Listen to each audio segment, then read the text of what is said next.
আয়ুষ কবুল বলো। না, আমি এই বিয়ে করতে চাই না। আয়ুষ মুখ খুলো আর বলো কবুল, না হলে এখানেই তোমার ফোন ল্যাপটপ সব ভেঙে ফেলবো। আপনি পাগল নাকি? এটা আমার লাইফ। আর এখন থেকে তোমার লাইফ আমি। কবুল বলো। কবুল।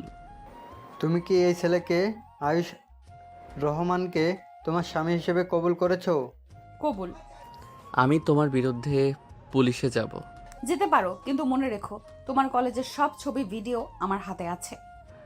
তুমি ব্ল্যাকমেইলার। আমি তোমার স্ত্রী।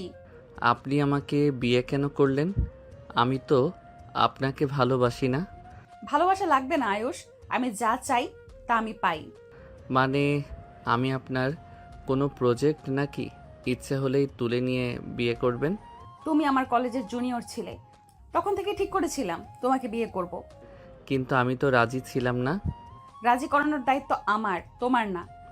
আপনি নিজের ইগো মেটাতে আমার জীবন নষ্ট করলেন। জীবন নষ্ট না, জীবন সাজালাম। সময় হলে বুঝবে। বুঝতে হলে আগে আমার মাথা ঠান্ডা হওয়া দরকার। চেষ্টা করো, কিন্তু মনে রেখো এখন থেকে তুমি আমার। কাজের হাত থেকে কাগজ নেওয়ার পর থেকেই আয়ুষ চুপচাপ বসে আছে এক কোণে, চোখে শুধু রাগ আর অভিমান। অনুষ্কা ধীর পায়ে এগিয়ে এসে ঘোমটা নামিয়ে মুখটা খুলে দেয়। আশা করি এখন আমার কথা শুনবেন, অনুষ্কা আপু। আপু না, এখন থেকে স্ত্রী বলবে। আমি যা বলছি তা শুনুন। আপনি কখনো আমার আশেপাশে আসবেন না, বলে দিলাম। কি সাহস? হ্যাঁ, সাহস আছে, কারণ আমি আপনাকে চাই না। অনুষ্কা ধীরে ধীরে উঠে এসে আয়ুষের কাছে দাঁড়ায়, চোখে কেমন এক চ্যালেঞ্জিং ঝিলিক। হঠাৎ আয়ুষ কিছু বুঝে ওঠার আগেই সে আয়ুষের শার্টের কলার চেপে ঠোঁটে কিস করে বসে।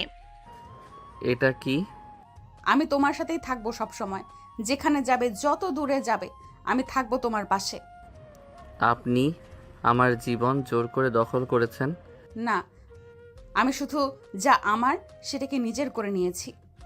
আমি আপনার না। সময় ঠিক করে দিবে আয়ুষ, কিন্তু মনে রেখো আমার হাত থেকে কেউ তোমাকে ছিনিয়ে নিতে পারবে না।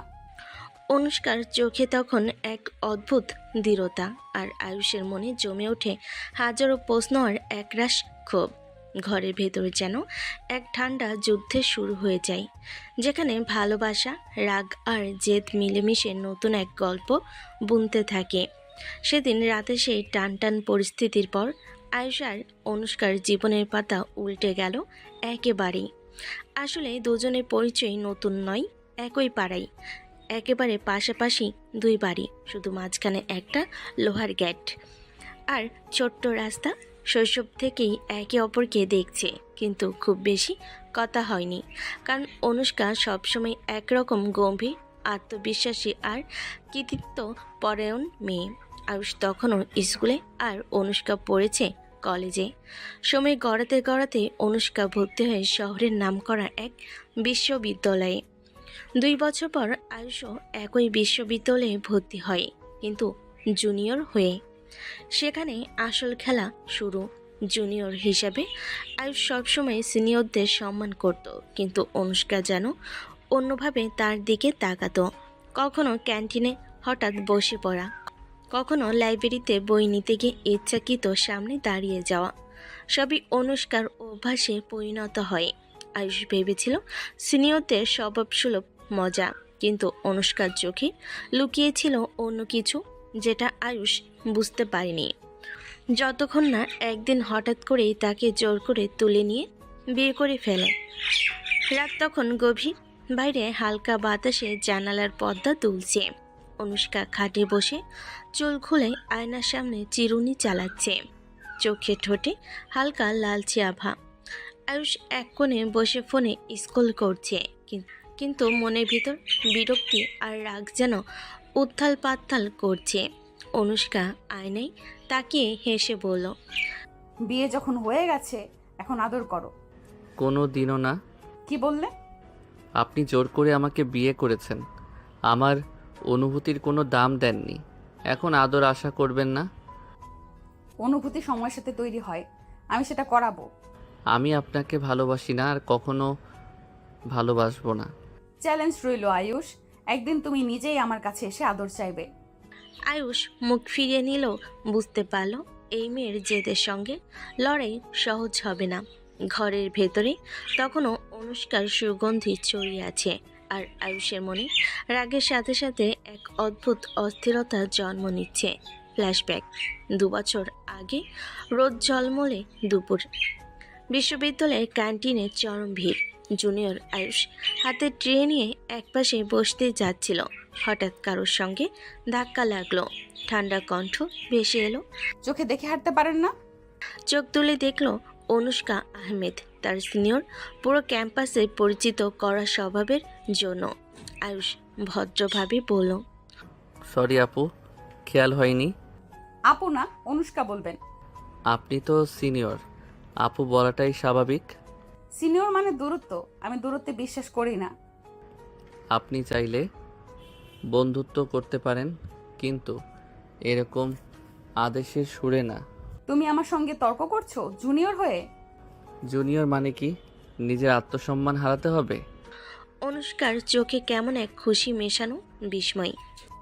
সাহস আছে, ভালো লাগছে, কিন্তু মনে রেখো আমি যা চাই তা নিয়েই ছাড়ি। আয়ুষ তখনও বুঝতে পারেনি এই এক কথাই একদিন তার জীবনের সবচেয়ে বড় ঝড় ডেকে আনবে। বর্তমান দুপুরের পরের সময় আয়ুষের মা রান্নাঘরে, বাবা বসার ঘরে খবরের কাগজ পড়ছেন। হঠাৎ গেট খুলে একদম ভেতরে ঢুকে এলো অনুষ্কা, পরিপাটি শাড়ি, চোখে আত্মবিশ্বাসের ঝিলিক। অনুষ্কা সরাসরি সোফায় বসে বলল, আন্টি আমরা বিয়ে করছি। কি, তোমরা বিয়ে করছো? তুমি তো ওর সিনিয়র না? বয়স একটু সিনিয়র, তাতে সমস্যা কোথায়?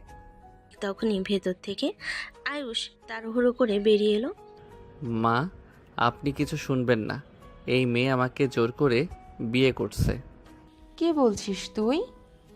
হ্যাঁ মা, আমি না করেছি, কিন্তু উনি পাত্তাই দিচ্ছেন না। আমি তো যা চাই তা পাই আন্টি, আর আয়ুষ আমার চাই। এটা কোনো প্রেম না, এটা জোর জবরদস্তি। এরকম সিনিয়র জুনিয়র বিয়ে তো জীবনে শুনিনি। শুনলেন, এখন দেখতেও পাবেন। বসার ঘরে এক অদ্ভুত নীরবতা নেমে এলো। কেউই বুঝে উঠতে পারছিল না এই মেয়ের আত্মবিশ্বাসকে কিভাবে থামানো যায়। অনুষ্কার কথা শোনার পর আয়ুষের মা বাবা অবাক হয়ে একে অপরের দিকে তাকাচ্ছিলেন।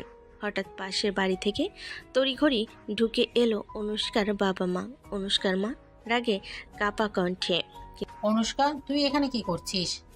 তুই কি পাগল হয়ে গেছিস নাকি? জুনিয়র ছেলেকে জোর করে বিয়ে করবি? হ্যাঁ করব, কেন, এমন কাজের কারণ কি? ভালোবাসি তাই। ভালোবাসা? আমি তো আপনাকে ভালোবাসি না, আর এটা প্রেম নয়, এটা আপনার জেদ। আয়ুষ, তুই চিন্তা করিস না, আমি কথা বলছি ওর সঙ্গে। কাকা, আমি চাই না কারোর সঙ্গে কথা বলতে, আমি শুধু চাই এই বিয়ে ভাঙুক। যত চেষ্টাই করো আয়ুষ, তোমাকে আমি ছাড়বো না। আপনি আমার জীবনটা নষ্ট করেছেন। এই মেয়েটার জেদ একদিন সর্বনাশ ডেকে আনবে। কিন্তু অনুষ্কার চোখে তখনও সেই একই দৃঢ়তা, যেন যা মনস্থির করেছে তা করেই ছাড়বে। অনুষ্কা চল, তুই এখনই আমাদের সঙ্গে বাড়ি যাবি। এভাবে হুটহাট বিয়ে করা যায় না, তোকে নিয়ে গিয়ে ভালো করে ভাববো, তারপর ঠিক করব কি হবে। আমি কোথাও যাচ্ছি না। কি, তুই নিজের বাবা মায়ের কথা শুনবি না? অনুষ্কা ধীরে ধীরে দাঁড়িয়ে আয়ুষের পাশে গিয়ে দাঁড়ালো। না, শুনবো না, এখানে থাকবো। তুই জানিস না তুই কি করেছিস? যদি আমাকে জোর করেন আমি এখানেই সুইসাইড করব। আপনি কি বলছেন? এটা কেমন কথা? আমি যা বলছি সেটা সিরিয়াস। আমি এই বিয়ে মেনে নিয়েছি, আর এই ঘরই আমার ঘর। তুই এমন কথা বলতে পারিস কিভাবে? কারণ আমি আয়ুষকে ভালোবাসি, আর তার পাশ ছাড়া কোথাও যাব না। ঘরের ভেতর এক মুহূর্তের জন্য নিস্তব্ধতা নেমে এলো। আয়ুষের মনে রাগ আরও বেড়ে যায়, কিন্তু সে জানতো এই মেয়েটি জেদের কাছে সবাই অসহায়। বসার ঘরে টান টান নীরবতা ভেঙে অনুষ্কার বাবা ধীরে ধীরে এগিয়ে গেলেন আয়ুষের বাবার কাছে, মুখে একরাশ ক্লান্তি আর অনুনয়ের ছাপ। ভাই, আমার মেয়ে অন্যায় করেছে জানি, জেদি স্বভাব, কারোর কথা শোনে না, কিন্তু তাও ওকে ক্ষমা করে দিয়ে মেনে নেন দয়া করে। ভাই, এটা এত সহজ না। আমার ছেলেকেও জোর করে বিয়ে করেছে, ওর ইচ্ছা ছিল না। আমি বুঝি, কিন্তু এখন তো যাওয়া হওয়ার হয়ে গেছে। আমি চাই না দুই পরিবারের শত্রুতা তৈরি হোক। বাবা, আপনি কিছু মেনে নেবেন না? আমি রাজি না বলেছি। আয়ুষ, তোর রাগ আমি বুঝতে পারছি, কিন্তু মেয়ে তোকে সত্যিই ভালোবাসে। ভালোবাসা জোর করে আদায় করা যায় না আন্টি। আমি জোর করিনি, আমার ভালোবাসা বোঝাতে সময় নেব। আপনি জোরই করেছেন, আর আমি সেটা কখনো মেনে নেব না। আয়ুষের বাবা দুপক্ষের দিকে তাকিয়ে চুপ হয়ে গেলেন। তিনি জানতেন এ লড়াই এখনই থামানো সম্ভব নয়। রাত গভীর। আয়ুষ নিজের ঘরে দরজা বন্ধ করে বসে আছে। হঠাৎ কড়া ধাক্কায় দরজা খুলে যায়। অনুষ্কা প্রবেশ করলো, হাতে একটি ছোট্ট ব্যাগ। আয়ুষ মাথা ঘুরিয়ে, আনুষ্কা, আপনি এখানে কি করছেন? আমি কোথাও যাব না। তোমার বাবা মা বাইরে অপেক্ষা করছে। বাবা মাকে চলে যেতে বলছি। কেন? ওরা তো চিন্তিত তোমার জন্য। আমি বড় হয়ে গেছি, সিদ্ধান্ত নিতে পারি। তাদের এখানে থাকার দরকার নেই। অনুষ্কা, একটু শান্ত হন। আয়ুষ, বুঝলে আমি এখানেই থাকবো। হঠাৎ ফোন বেজে ওঠে। অনুষ্কা দ্রুত গিয়ে রিসিভ করে। আমি অনুষ্কা, কি হয়েছে? হ্যাঁ, আমি আছি। ফোন রেখে অনুষ্কা আয়ুষের দিকে ফিরে। যা বলছি তাই। তোমার সাথে থাকবো কি না সেটা আমি ঠিক করব। তোমার অনুমতি আমার দরকার নেই। ঘরের মধ্যে এক অদ্ভুত স্থিরতা বিরাজ করলো। দুজনের মধ্যকার শক্তির লড়াই যেন এখন শুরু হয়েছে। আয়ুষের ঘরের বাতাসে কাঁপছে রাগে। তার চোখ লাল, গলা কটাক্ষ কেঁপে উঠছে। আমার ঘর থেকে এখনই বের হয়ে যান। আমি আপনাকে সহ্য করতে পারছি না। অনুষ্কা চুপ করে দাঁড়িয়ে আছে, চোখে অশ্রু জমে। আমি আপনার সাথে থাকার কথা ভাবিনি কখনো। অনুষ্কা নীরবে মাথা নিচু করে যায়। ঘরটা নীরব হয়ে যায়। সেখানে শুধু দুজনের অন্তর্জ্বালা ঝলমল করছে। আয়ুষের রাগে উত্তপ্ত কণ্ঠের আওয়াজ ঘরে ভেসে আসছে। অনুষ্কা হঠাৎ তীব্র চোখে তাকিয়ে বেগবান হেসে বলে, তুমি এত রাগ করছো, তাই তো? বিনা কোনো শব্দে অনুষ্কা হঠাৎ আয়ুষের ঠোঁট কামড়ে ধরে। আয়ুষ চমকে ওঠে, চোখ খুলে, কিন্তু রাগ আর উত্তেজনার মাঝে যেন কিছু মিশে যায়। অনুষ্কা একটু ধীরে ধীরে এগিয়ে এসে আয়ুষের হাত ধরে তার শার্টের উপরের বোতাম খুলতে শুরু করে। আয়ুষ প্রথমে ঠেকা দেয়, কিন্তু অনুষ্কার গভীর চোখে তাকিয়ে কিছুটা হালকা হয়ে যায়। এখন থেকে শুধু রাগ নয়, আদরও শিখবে তুমি। আয়ুষ চোখ বন্ধ করে, আর ঘরটা ভরে যায় তাদের মিশ্রিত আবেগে আর রোমাঞ্চে। ঘরটা গভীর নিস্তব্ধতায় ঢাকা। বাতাসে মিশে আছে অনুষ্কার শাড়ি মিষ্টি গন্ধ। অনুষ্কা ধীরে ধীরে আয়ুষের শার্ট খুলে ফেলে। শার্ট খুলে গিয়ে তার ঠোঁট স্পর্শ করলো আয়ুষের বুকে। আয়ুষ হঠাৎ তার হাত বাড়িয়ে অনুষ্কার কাঁধ থামিয়ে দিল। থামো, এটা ঠিক নয়। কেন? আয়ুষ হাত সরিয়ে নিয়ে দাঁড়িয়ে পড়ল, রাগ আর লজ্জার মিশ্রণে। আমি বিয়ে মানি না। আমি এখনো এসবের জন্য তৈরি নই। অনুষ্কা কিছু বলতে গেল, কিন্তু আয়ুষ কড়া স্বরে বলল, আমার উপর চাপ দিও না। ঘরটা আবার নীরব হয়ে গেল। সেখানে শুধু দুটি হৃদয়ের ব্যথা আর অনির্বাচনীয় টানাপোড়েন বাজছিল। বেলকনি ঢালু রেলিং ধরে দাঁড়িয়ে আকাশের দিকে তাকিয়ে আয়ুষ ভেবেছিল, মেয়েদের ছোঁয়া কেন এত নেশার সৃষ্টি করে? এই নেশা যেন কন্ট্রোল করা ক্রমশ কঠিন হয়ে পড়ছে। তার হাত একটু কাঁপছিল, যা অদ্ভুতভাবে তেজে ভরে উঠছিল। আমি তো ভাবতাম আমি এই ব্যাপারে কতটা দূরে থাকতে পারবো, কিন্তু আজ বুঝতে পারছি এই অনুভূতিটা নিয়ন্ত্রণ করা সহজ নয়। একসময় নিজের প্রতি অদ্ভুত রাগ হচ্ছিল। আমি কি করে এতটাই দুর্বল? মনে মনে সে নিজেকে প্রশ্ন করছিল। বাতাস কিছুটা ঠান্ডা ছিল, কিন্তু তার মনের তাপ আরও বাড়ছিল। কিন্তু তার মন এক টানাপোড়েনের মধ্যে আটকা পড়েছিল, ভালোবাসার স্বীকৃতি না দেওয়া আর অস্বীকারের মাঝামাঝি। সকাল ছুটে এসেছে। অফিসের বিল্ডিংয়ের সামনে গাড়ি পার্ক করলো আয়ুষ। তার মুখে স্বাভাবিকের চেয়ে একটু বেশি ভাবনার ছাপ। অফিসে ঢুকে বসার ঘরে নিজের ডেস্কে গিয়ে বসলো। ল্যাপটপ খুললো, কিন্তু মন খালি না। বারবার মনে হচ্ছিল অনুষ্কার সেই হট অবরুদ্ধ চোখ আর ঠোঁট কামড়ানোর মুহূর্তগুলো। তার মনে বারবার প্রশ্ন ঘুরপাক খাচ্ছিল। আমি কি সত্যি তাকে এড়িয়ে থাকতে পারবো, বা কি চাই আমি আসলে? সহকর্মীরা হেসে কথাও বলল, কিন্তু আয়ুষের মন অন্য কোথাও। কিন্তু নিজেকে জোর দিয়ে কাজ শুরু করলো, কিন্তু চোখের কোণায় যেন কোনো এক অদৃশ্য ঝলকানি। রাতের অন্ধকার ঘিরে ধরে শহরটাকে। ঘরের দরজা ধীর পায়ে খুলে আয়ুষ ঢুকে পড়ল, কিন্তু অনুষ্কা শুয়ে আছে গভীর ঘুমে। তার গায়ে লাইট শাড়ি নেই, শুধু সাদা পায়জামা আর হালকা টপ। পেট বেরিয়ে আছে। আয়ুষ নিঃশ্বাস থামিয়ে চুপচাপ এগিয়ে গেল। তার চোখ পড়ে অনুষ্কার বুকের দিকে, যেখানে শাড়ির ওজনের মিষ্টি স্পর্শ আর নেই। হঠাৎ মনে হলো বুকে এক অদ্ভুত কাঁপন, নেশার মতো এক অনুভূতি ভেতরে ঘুরছে, বলা যায় না এই নেশা কি। কি জানি না, কি বুঝি না, শুধু মনে হলো এই মুহূর্তে অনুষ্কার কাছে নিজেকে সম্পূর্ণ হারিয়ে ফেলতে ইচ্ছে করছে। আয়ুষ হাত বাড়িয়ে ধীরে ধীরে তার কানের কাছে কণ্ঠ নিয়ে ফিসফিস করলো, তোমাকে ছুঁয়ে যেতে চাই, তোমার কাছে থাকতে চাই। অনুষ্কা নিঃশ্বাস নিয়ে একটু নড়ল, তার চোখ লাজুকভাবে খোলা হলো। অনুষ্কা চোখ খুলতেই আয়ুষ দ্রুত সরে গেল। সরছো কেন? আদর করো আমাকে। কোনো দিনও না। অনুষ্কার চোখে অদ্ভুত চ্যালেঞ্জের ঝিলিক, হাসি মিশিয়ে বলল, তুমি যতই না করো, আমি তো আমার মতো করেই করব। দেখো, রাগ, আদর আর ভালোবাসার আদর আলাদা। তো আমি তো শুধু আদরের জন্যই বলেছি। ঘরের মধ্যে একটা মৃদু চাপা হাসি আর বাতাসে ভাসছে তাদের অদ্ভুত টানাপোড়েনের সুর। অনুষ্কার চোখে শখের ঝিলিক। ধীরে ধীরে সে আয়ুষের গলার কাছে এসে কণ্ঠস্বর কমিয়ে পড়ল। আসো জান, আদর করে তোমাকে। হাত বাড়িয়ে আয়ুষের গলা ধরে ঠোঁটে চুমু দিতে শুরু করলো। আয়ুষ অবাক হয়ে সরে গেল, মুখে রাগ আর লজ্জার মিশ্রণ। বন্ধ করো, আমি এসব পছন্দ করি না। সরে গেলে কেন? এটা না করলে আমি তো যেতে পারবো না। আয়ুষ ঘাড় জটকিয়ে পিছিয়ে গেল আর বলল, আমার জায়গায় একটু শালীন হও। আচ্ছা, তোমার জন্য তো সবই করব। ঘরের মধ্যে যেন এক নরম টানা পড়েন, রাগার ভালোবাসার মেলবন্ধন। সকালবেলা ঘরের জানালা দিয়ে হালকা সূর্যের আলো ঢুকছে।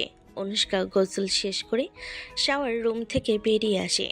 দৈহিক আকৃতি ফুটিয়ে তোলা নরম পেটিকোট আর স্লিম ফিট ব্লাউজ পরে কাছে আসতে আসতে চোখ মেললেই দেখলো আয়ুষ যা দেখে তার মুখ থেকে অবাক হয়ে তাকিয়ে আছে। অনুষ্কার চোখে দুষ্টামি ফুটে উঠল। সে ধীরে ধীরে চলে গিয়ে আয়ুষের পাশে দাঁড়িয়ে পড়ল। চোখ রক্ষা করো না, আজ তো আমার দিন। এই মেয়ে প্রতিদিনই যেন নতুন চ্যালেঞ্জ নিয়ে আসে। ঘরের মধ্যে হালকা হাসির শব্দ ভেসে এলো, আর নতুন দিনে শুরু হলো এক অদ্ভুত উত্তেজনায়। অনুষ্কার চোখ মেলে আয়ুষের দিকে তাকিয়ে বলল, আমাকে দেখে কেমন ফিলিংস হচ্ছে জান? আয়ুষ ঠোঁট কুটো দিয়ে সোজাসুজি চোখে চোখ রাখলো, দুর্বলতা দেখালো না। বেহায়া, এমন কথা বললে কিভাবে? আরে না, তোমার মতো বোকাদের জন্য তো বেহায়াই।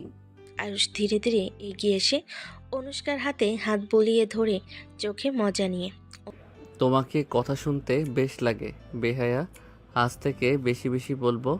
অনুষ্কার গাল লাল হয়ে গেল, হালকা হাসি মুখে, আর বলল, দেখবি এখন থেকে তোমাকে সারা দিন বেহায়া বানিয়ে রাখবো আমি।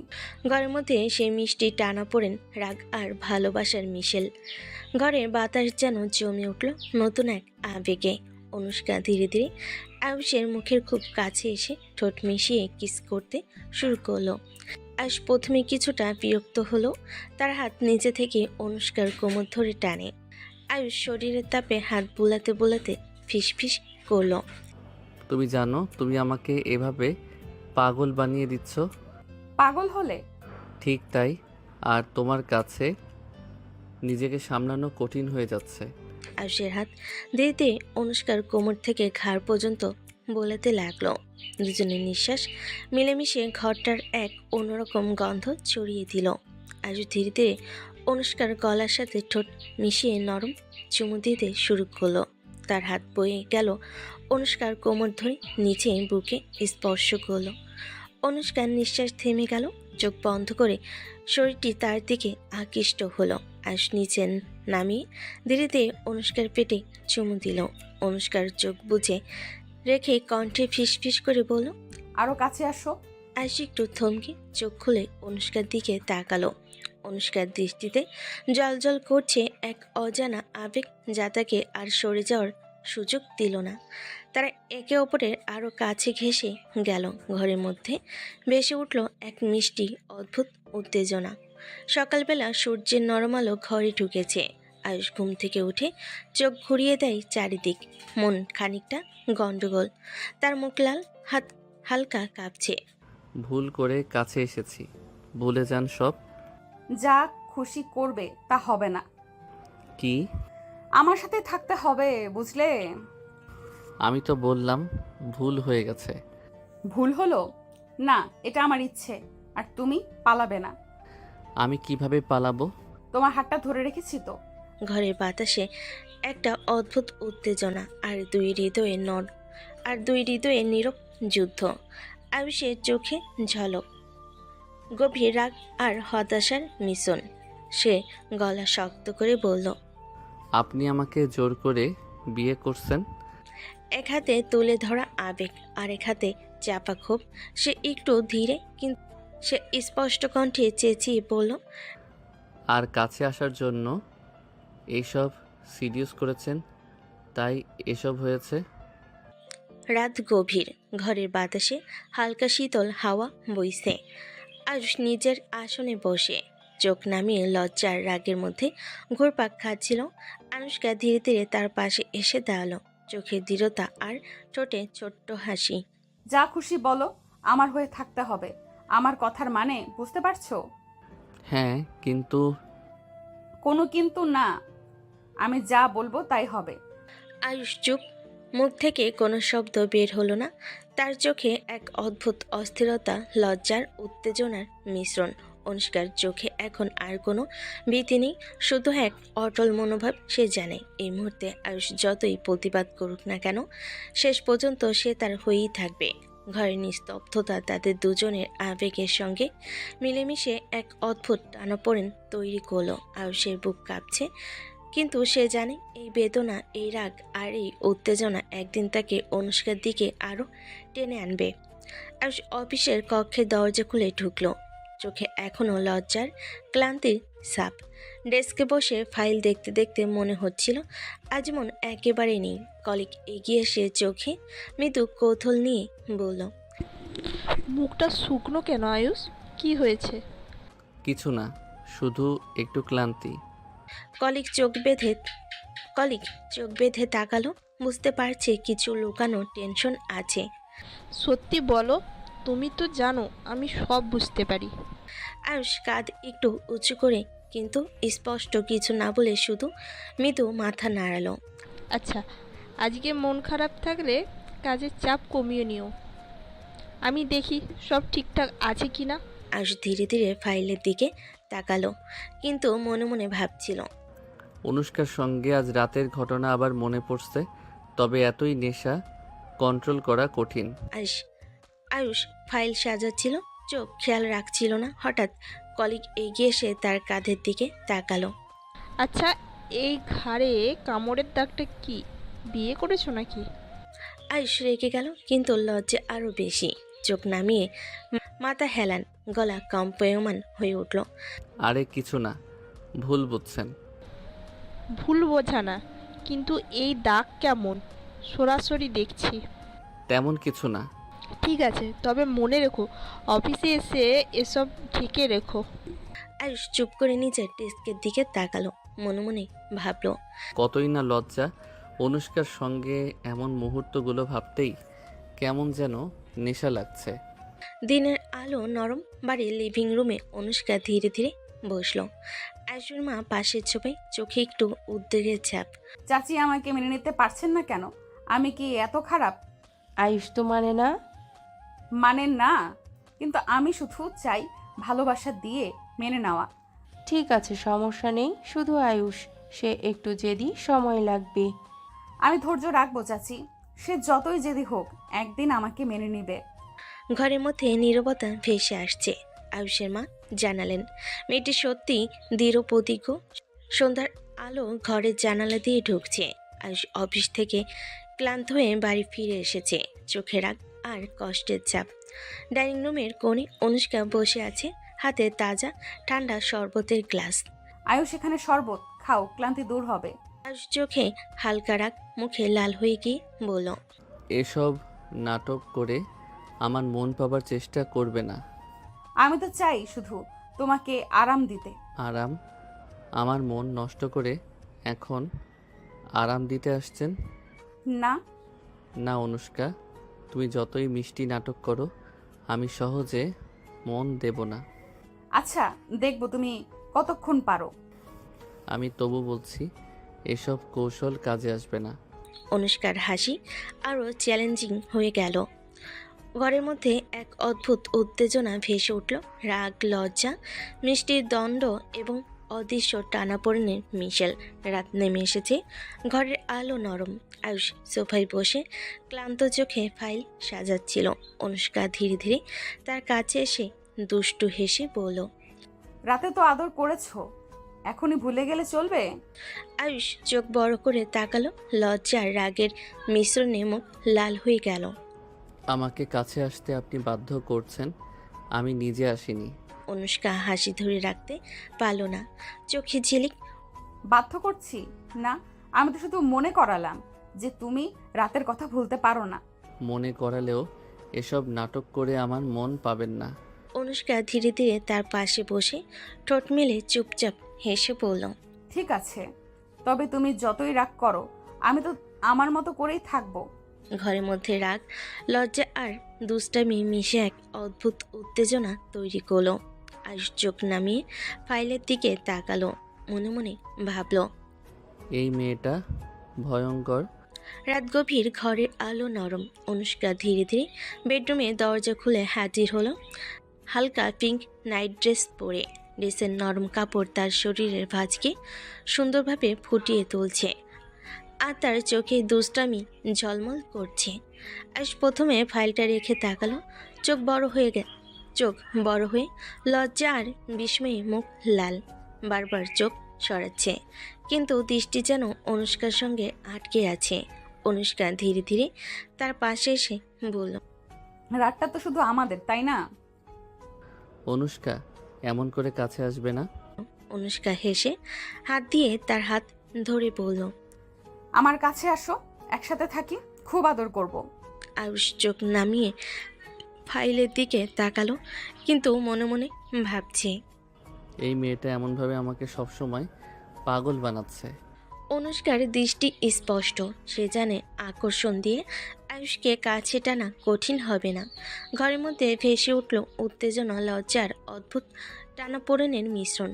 রাত গভীর, ঘরে আলো নরম। আয়ুষ চোপায় বসে ফাইলের দিকে তাকিয়ে তাকলো, মন পুরোপুরি নেই। অনুষ্কা ধীরে ধীরে এগিয়ে এসে তার চোখে মৃদু আবেগ আর ঠোঁটে হালকা হাসি নেই। ভালো না বাসো, কিন্তু আদর তো করতেই পারো। এই কথা বলার সঙ্গে সঙ্গে সে ধীরে ধীরে তার ঠোঁট আয়ুষের ঠোঁটে মিশিয়ে কিস করতে শুরু করলো। আয়ুষ প্রথমে অচেনা রকম অস্থির, চোখ বন্ধ করে হাত সামলাতে চেষ্টা করো, কিন্তু অনুষ্কার স্পর্শ তাকে পুরোপুরি আবদ্ধ করে ফেল। নিজেকে সামলানো যাচ্ছে না। অনুষ্কা ধীরে ধীরে তার কাঁধে হাত বুলিয়ে গলা আর পেছনের দিকে হাত রাখলো। তার চোখে দুষ্টু ঝিলিক যেন বলছে, তুমি পালাবার চেষ্টা করলে লাভ নেই। আয়ুষ ধীরে ধীরে থমকে গেল, চোখ খোলা রাখলো, কিন্তু মনে মনে জানলো অনুষ্কার কাছে নিজেকে প্রতিরোধ করা সম্ভব নয়। ঘরের মধ্যে হালকা নিঃশ্বাস, ঠোঁটে ছোঁয়া আর মৃদু রোমান্টিক উত্তেজনায় সুর ভেসে উঠল। রাত গভীর, ঘরের আলো নরম। অনুষ্কার ঠোঁটের স্পর্শে আয়ুষ প্রথমে অস্থির হয়ে উঠেছিল, কিন্তু ধীরে ধীরে সে নিজেকে সামলাতে পারল না। আয়ুষ হাত বাড়িয়ে অনুষ্কার কোমর টেনে নিল নিজের দিকে। তুমি জানো তুমি আমাকে পাগল বানাচ্ছ। আর তুমি কি করবে আয়ুষ? আয়ুষ ঠোঁটগুলো ধীরে ধীরে অনুষ্কার কপালে, গলায় আর কাঁধে বলিয়ে দিতে লাগলো। তার হাত অনুষ্কার কোমর থেকে ধীরে ধীরে পেছনে বোলাতে লাগলো। মনি ভাবলো, আমি কেন এতদিন ধরে নিজের আবেগকে ধরে রাখছিলাম। অনুষ্কা চোখ বন্ধ করে অনুভব করলো তার নিঃশ্বাস স্পন্দিত, শরীর আর মনের সঙ্গে মিলেমিশে উত্তেজনা বাড়ছে। আয়ুষের কণ্ঠে আয়ুষ কণ্ঠে ফিসফিস করলো। তোমার কাছে আমি পুরোপুরি হারাতে চাই। দুজনের নিঃশ্বাস মিলেমিশে ঘরটায় ভেসে এলো এক অদ্ভুত উত্তেজনা, রাগ, লজ্জা আর গভীর আবেগের মিশ্রণ। এবার আদর শুধু একপাক্ষীয় নয়, আয়ুষ নিজে থেকেও শুরু করেছে। সকালের নরম আলো ঘরে ঢুকছে। আয়ুষ ডেস্কে বসে চা নিয়ে ব্যস্ত, চোখে হালকা ক্লান্তি আর লজ্জার ছাপ। অদ্ভুত, হঠাৎ অনুষ্কা ধীরে ধীরে এগিয়ে এসে দুষ্টু হাসি দিয়ে বলল। আয়ুষ, আজ আরো আদর করতে চাই তোমাকে। আয়ুষ চোখ বড় করে তাকালো, মুখ লাল হয়ে কণ্ঠে একটু রাগ মেশানো। শরীর দিয়ে আটকাতে চাচ্ছেন আমায় কি? না, কিন্তু শরীর থেকেই মনে প্রবেশ করবে একদিন। আয়ুষ অবাক হয়ে লজ্জার উত্তেজনার মিশ্রণে মাথা ঝুঁকালো। তুমি কি এমন কথার মানে বোঝো? অনুষ্কা ধীরে ধীরে তার পাশে বসলো, চোখে অদ্ভুত চ্যালেঞ্জ। বোঝার মতো হবে ঠিক একদিন। ঘরের মধ্যে হালকা নিঃশ্বাস, উত্তেজনা আর দুষ্টামি মিশলে এক অদ্ভুত টানাপোড়েন তৈরি করলো। আয়ুষ চুপ, কিন্তু মনে মনে জানলো অনুষ্কার সঙ্গে প্রতিদিন এমন মুহূর্ত তাকে আরও টানে। সকালের আলো নরমভাবে ঘরে ঢুকছে। ডাইনিং টেবিলে আড়ম্বর নেই, কিন্তু হালকা পারিবারিক মেজাজ ভেসে আছে। আয়ুষ চামচ হাতে বসে নাস্তা খাচ্ছে। অনুষ্কা পাশে বসে তার দিকে ছোট্ট দুষ্টু চোখে তাকাচ্ছে। আয়ুষ, তোমার কাজের চাপ কম থাকলে খেয়ে যেও। ঠিক আছে মা, একটু খেয়ে অফিসে চলে যাচ্ছি। তুমি খেয়েছো তো? না খেলে অফিসে ক্লান্ত হবে। হ্যাঁ, ঠিক আছে। আয়ুষ দ্রুত নাস্তা শেষ করলো, নিজের ব্যাগ নিল। অনুষ্কার চোখে দুষ্টু ঝিলিক দিয়ে পড়ল। আজকে অফিসে বসে আমার কথা মনে করবে বারবার, না হলে কিন্তু বিরক্ত করব। লজ্জা নাই, কোথায় কি বলতে হয় জানেন না? পরিবার সবাই হেসে উঠল। আড্ডার মধ্যে ছোট্ট হাসি আর আদরের মুহূর্ত ভেসে উঠল। আয়ুষ তখন ঘর দিয়ে বেরিয়ে গেল, অফিসের জন্য রাস্তায় নামলো। আয়ুষ ঘর থেকে বেরিয়ে গেলেই অনুষ্কা ধীরে ধীরে আয়ুষের মায়ের দিকে মুখ ঘোরালো। চাচির চোখে হালকা বিস্ময়, কিন্তু মৃদু হাসি আছে। চাচি, অনেকদিন হলো আমি অফিসে যাচ্ছি না। হ্যাঁ, তুই কি বলছিস? এবার আমার অফিস যেতে হবে, তাই আমি চাই ভালোভাবে সব ঠিকঠাক রাখি। ঠিক আছে মেয়ে, দেখছি তুমি ঠিকঠাক মতো সামলাতে পারছো কি না। অবশ্যই চাচি, আমি নিজের দায়িত্ব ঠিকভাবেই জানি। ঘরের মধ্যে হালকা হাসি আর শান্তি ভেসে উঠল। অনুষ্কা নিজেও মৃদু গম্ভীর হয়ে জানালো সে এখন শুধু নিজের নয়, পারিবারিক দায়িত্ব সামলাবে। অনুষ্কা ডাইনিং থেকে বেরিয়ে এসে নিজের অফিসের জন্য রেডি হলো। হালকা ফর্মাল শার্ট, স্কার্ট আর নরম লাল লিপস্টিক, সব ঠিকঠাক। তিনি ধীরে ধীরে ঘরের দরজা বন্ধ করে বলল। চাচি, আমি অফিসে যাচ্ছি। ঠিক আছে, যা। কেউ জানে না অনুষ্কা আসলেই চাকরি করছে। প্রতিটি পদক্ষেপ, প্রতিটি হাসি সবই বাইরে দেখাবে যেন সে শুধু পারিবারিক কাজ করছে, কিন্তু সত্যি কথা সে ধীরে ধীরে নিজের ক্যারিয়ার সাজাচ্ছে, নতুন দুনিয়ার পথে পা বাড়াচ্ছে। রাস্তা দিয়ে অফিসের দিকে এগোতে থাকলো অনুষ্কা, চোখে দৃঢ়তা, মনে একটা ছোট্ট দুষ্ট ঝিলিক। অফিসে ঢুকতেই কোলাহল আর কিবোর্ডের শব্দ চারিদিকে ভেসে আসছে। অনুষ্কা নিজের ডেস্কে বসার আগে পাশের কলিগ রুবি এগিয়ে এলো। আরে অনুষ্কা, তুমি এতদিন ছুটিতে ছিলে কেন? অফিসে সবাই ভাবছিল কোথাও উদা হয়ে গেলে। অনুষ্কা হালকা হাসি দিয়ে চুল ঠিক করে বলল। বিয়ে হয়েছে, তাই একটু ব্যস্ত ছিলাম। ওহ, তাই নাকি? কাকে বিয়ে করেছো? অফিসে জানাবে না? বলবো, সময় হলে সবাই জানবে। আচ্ছা, বুঝলাম। তবে তোমার মুখে সেই নতুন নববধূর ঝিলিক আছে। অনুষ্কা মৃদু হাসি দিয়ে নিজের চেয়ারে বসে ল্যাপটপ খুলল। আয়ুষ যদি এখন জানতো আমি অফিসে বসে ওর কথা ভাবছি, তাহলে রাগে আগুন হয়ে যেত। সন্ধ্যার হালকা আলোয় শহরের রাস্তাগুলো ব্যস্ত, গাড়ির হর্ন, মানুষের হাঁটার শব্দ, সব মিলিয়ে এক ধরনের কোলাহল। অনুষ্কা তার অফিস ব্যাগ কাঁধে নিয়ে বাড়ি ফেরার পথে হঠাৎই এক রেস্টুরেন্টের সামনে চোখ আটকে গেল। কাচের ভেতর দিয়ে দেখল আয়ুষ হালকা হাসি মুখে সামনে টেবিলে বসা এক অচেনা মেয়ের সাথে কথা বলছে। মেয়েটির হাতে ফাইল, কিন্তু অনুষ্কার চোখে ফাইলের চেয়ে চোখ বড় হয়ে উঠল সেই হাসি। এই হাসি তো আমার জন্য দেয় না কখনো। আর এই মেয়ে কে? এক মুহূর্ত দেরি না করে রেস্টুরেন্টের দরজা ঠেলে ঢুকে গেল অনুষ্কা। পাশের টেবিলগুলোতে থাকা মানুষ থেমে তাকালো, কারণ অনুষ্কার চোখে আগুন আর মুখে তীব্র রাগ। আয়ুষ, এটা কে? আর তুমি এখানে ওর সাথে কি করছো? মেয়েটি হতভম্ব, কেবল ফাইলটা শক্ত করে ধরল। অনুষ্কা মেয়েটির দিকে তাকিয়ে বলে, তুমি জানো তো যার সাথে বসে আছো সে আমার স্বামী। নিজের লজ্জা নেই? আমি আমি শুধু চুপ, বেশি কথা বলো না। তোমার জায়গা অন্য কোথাও, আমার স্বামীর সাথে নয়। এতক্ষণ নীরবে বসে থাকা আয়ুষ অবশেষে চেয়ার থেকে উঠে দাঁড়ালো, চোখে রাগ স্পষ্ট। অনুষ্কা, তুমি কি পাগল হয়ে গেছো? উনি আমার ক্লায়েন্ট। আমি অফিসের প্রজেক্ট নিয়ে কথা বলছি। অনুষ্কা এক মুহূর্ত থমকালো, কিন্তু রাগের উত্তাপ তখনও কমেনি। ক্লায়েন্ট হোক বা অন্য যে কেউ, আমার স্বামীর সাথে এইভাবে বসা আমি মেনে নিব না। তোমার এই সন্দেহ আর নাটক একদিন আমার মান সম্মান শেষ করে দিবে। মেয়েটি চুপচাপ দাঁড়িয়ে ফাইল হাতে নিয়ে চলে গেল। রেস্টুরেন্টের ভিতরে এক ধরনের অস্বস্তিকর নীরবতা নেমে এলো। আয়ুষ আর অনুষ্কা দুজনেই দাঁড়িয়ে, চোখে রাগ আর ভুল বোঝাবুঝি ঝড়। রাতের শহর যেন দিনের কোলাহল ভুলে শান্ত হয়ে গেছে, কিন্তু আয়ুষ আর অনুষ্কার বাড়ির ভেতরে সেই শান্তি নেই। সেখানে জমে আছে রাগ, অভিমান আর অব্যক্ত কষ্ট।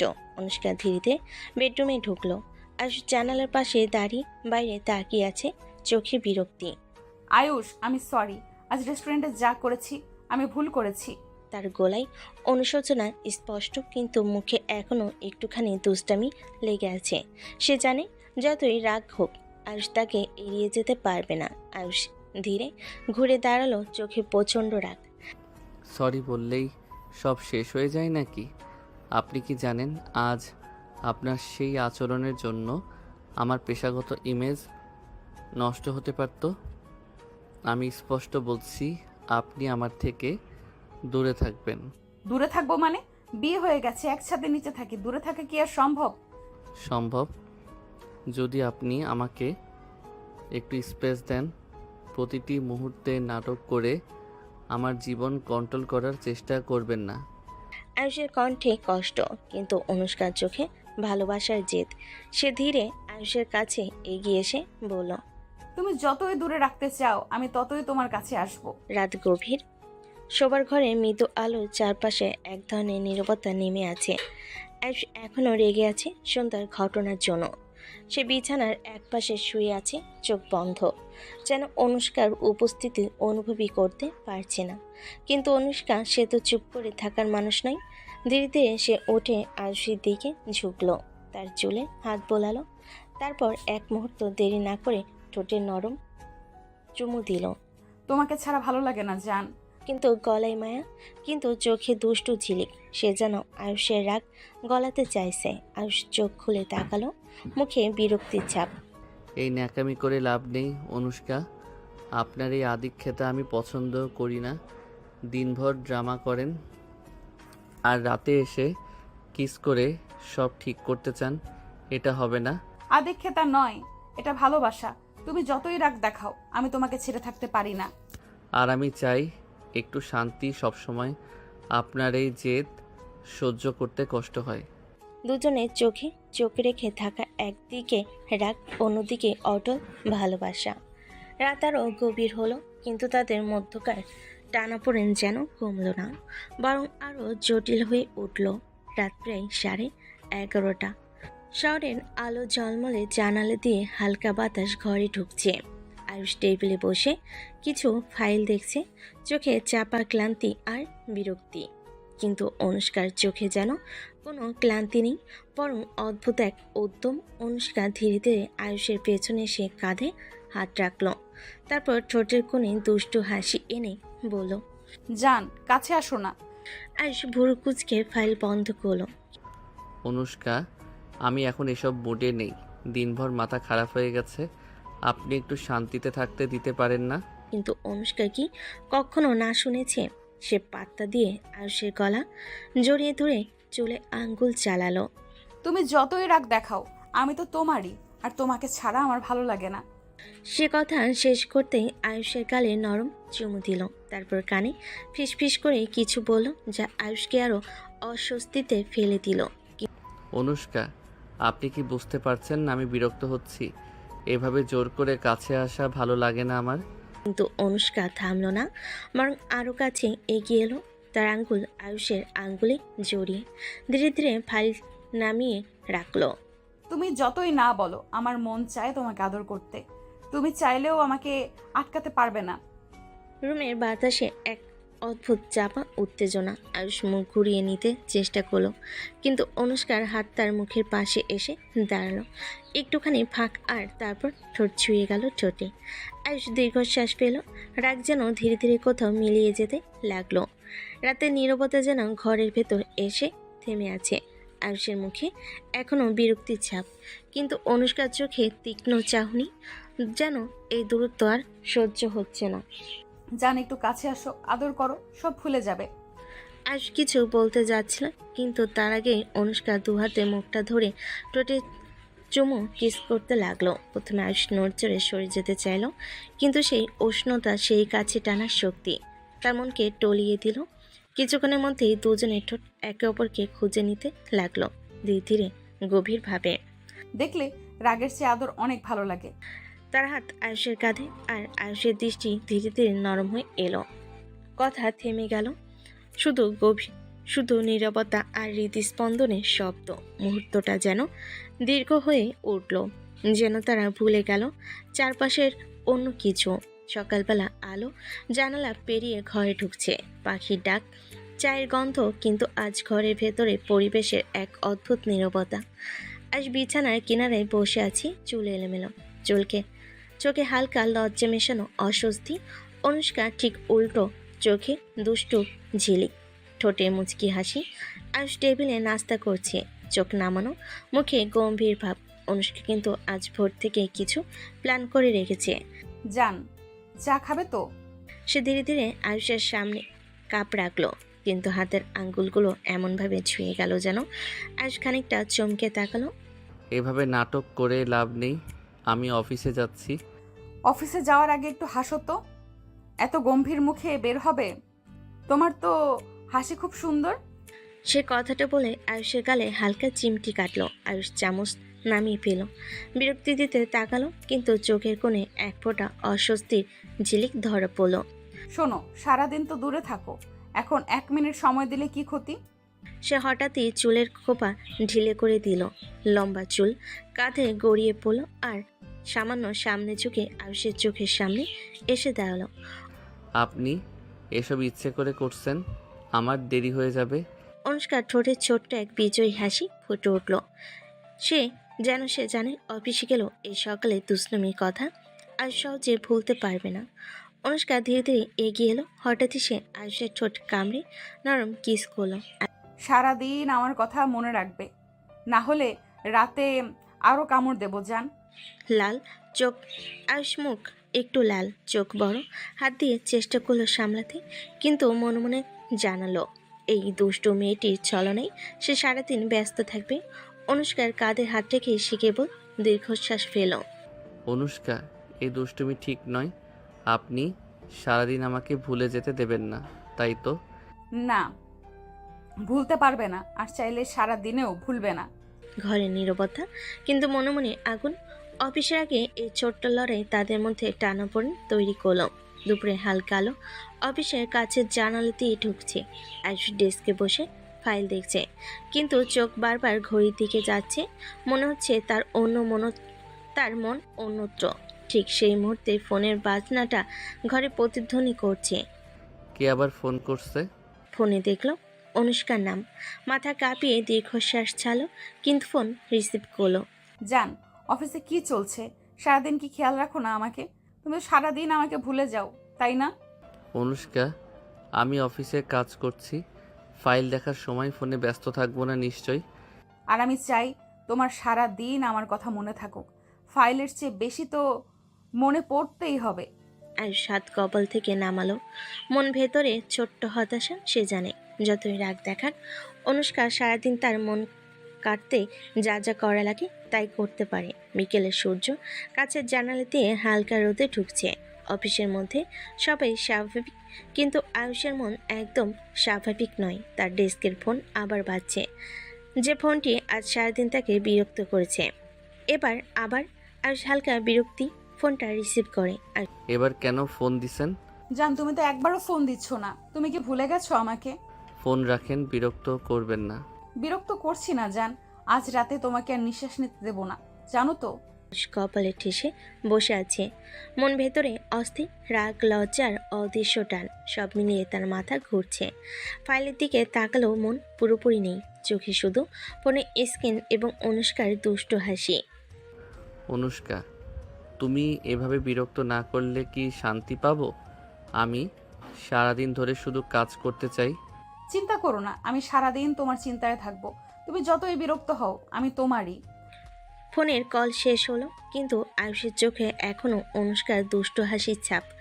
দুজনের মধ্যেই ছোট্ট দুষ্টামি, এক ধরনের টান, এক অদৃশ্য লড়াই যা সারাদিন তাদের মনকে জড়িয়ে রাখছে।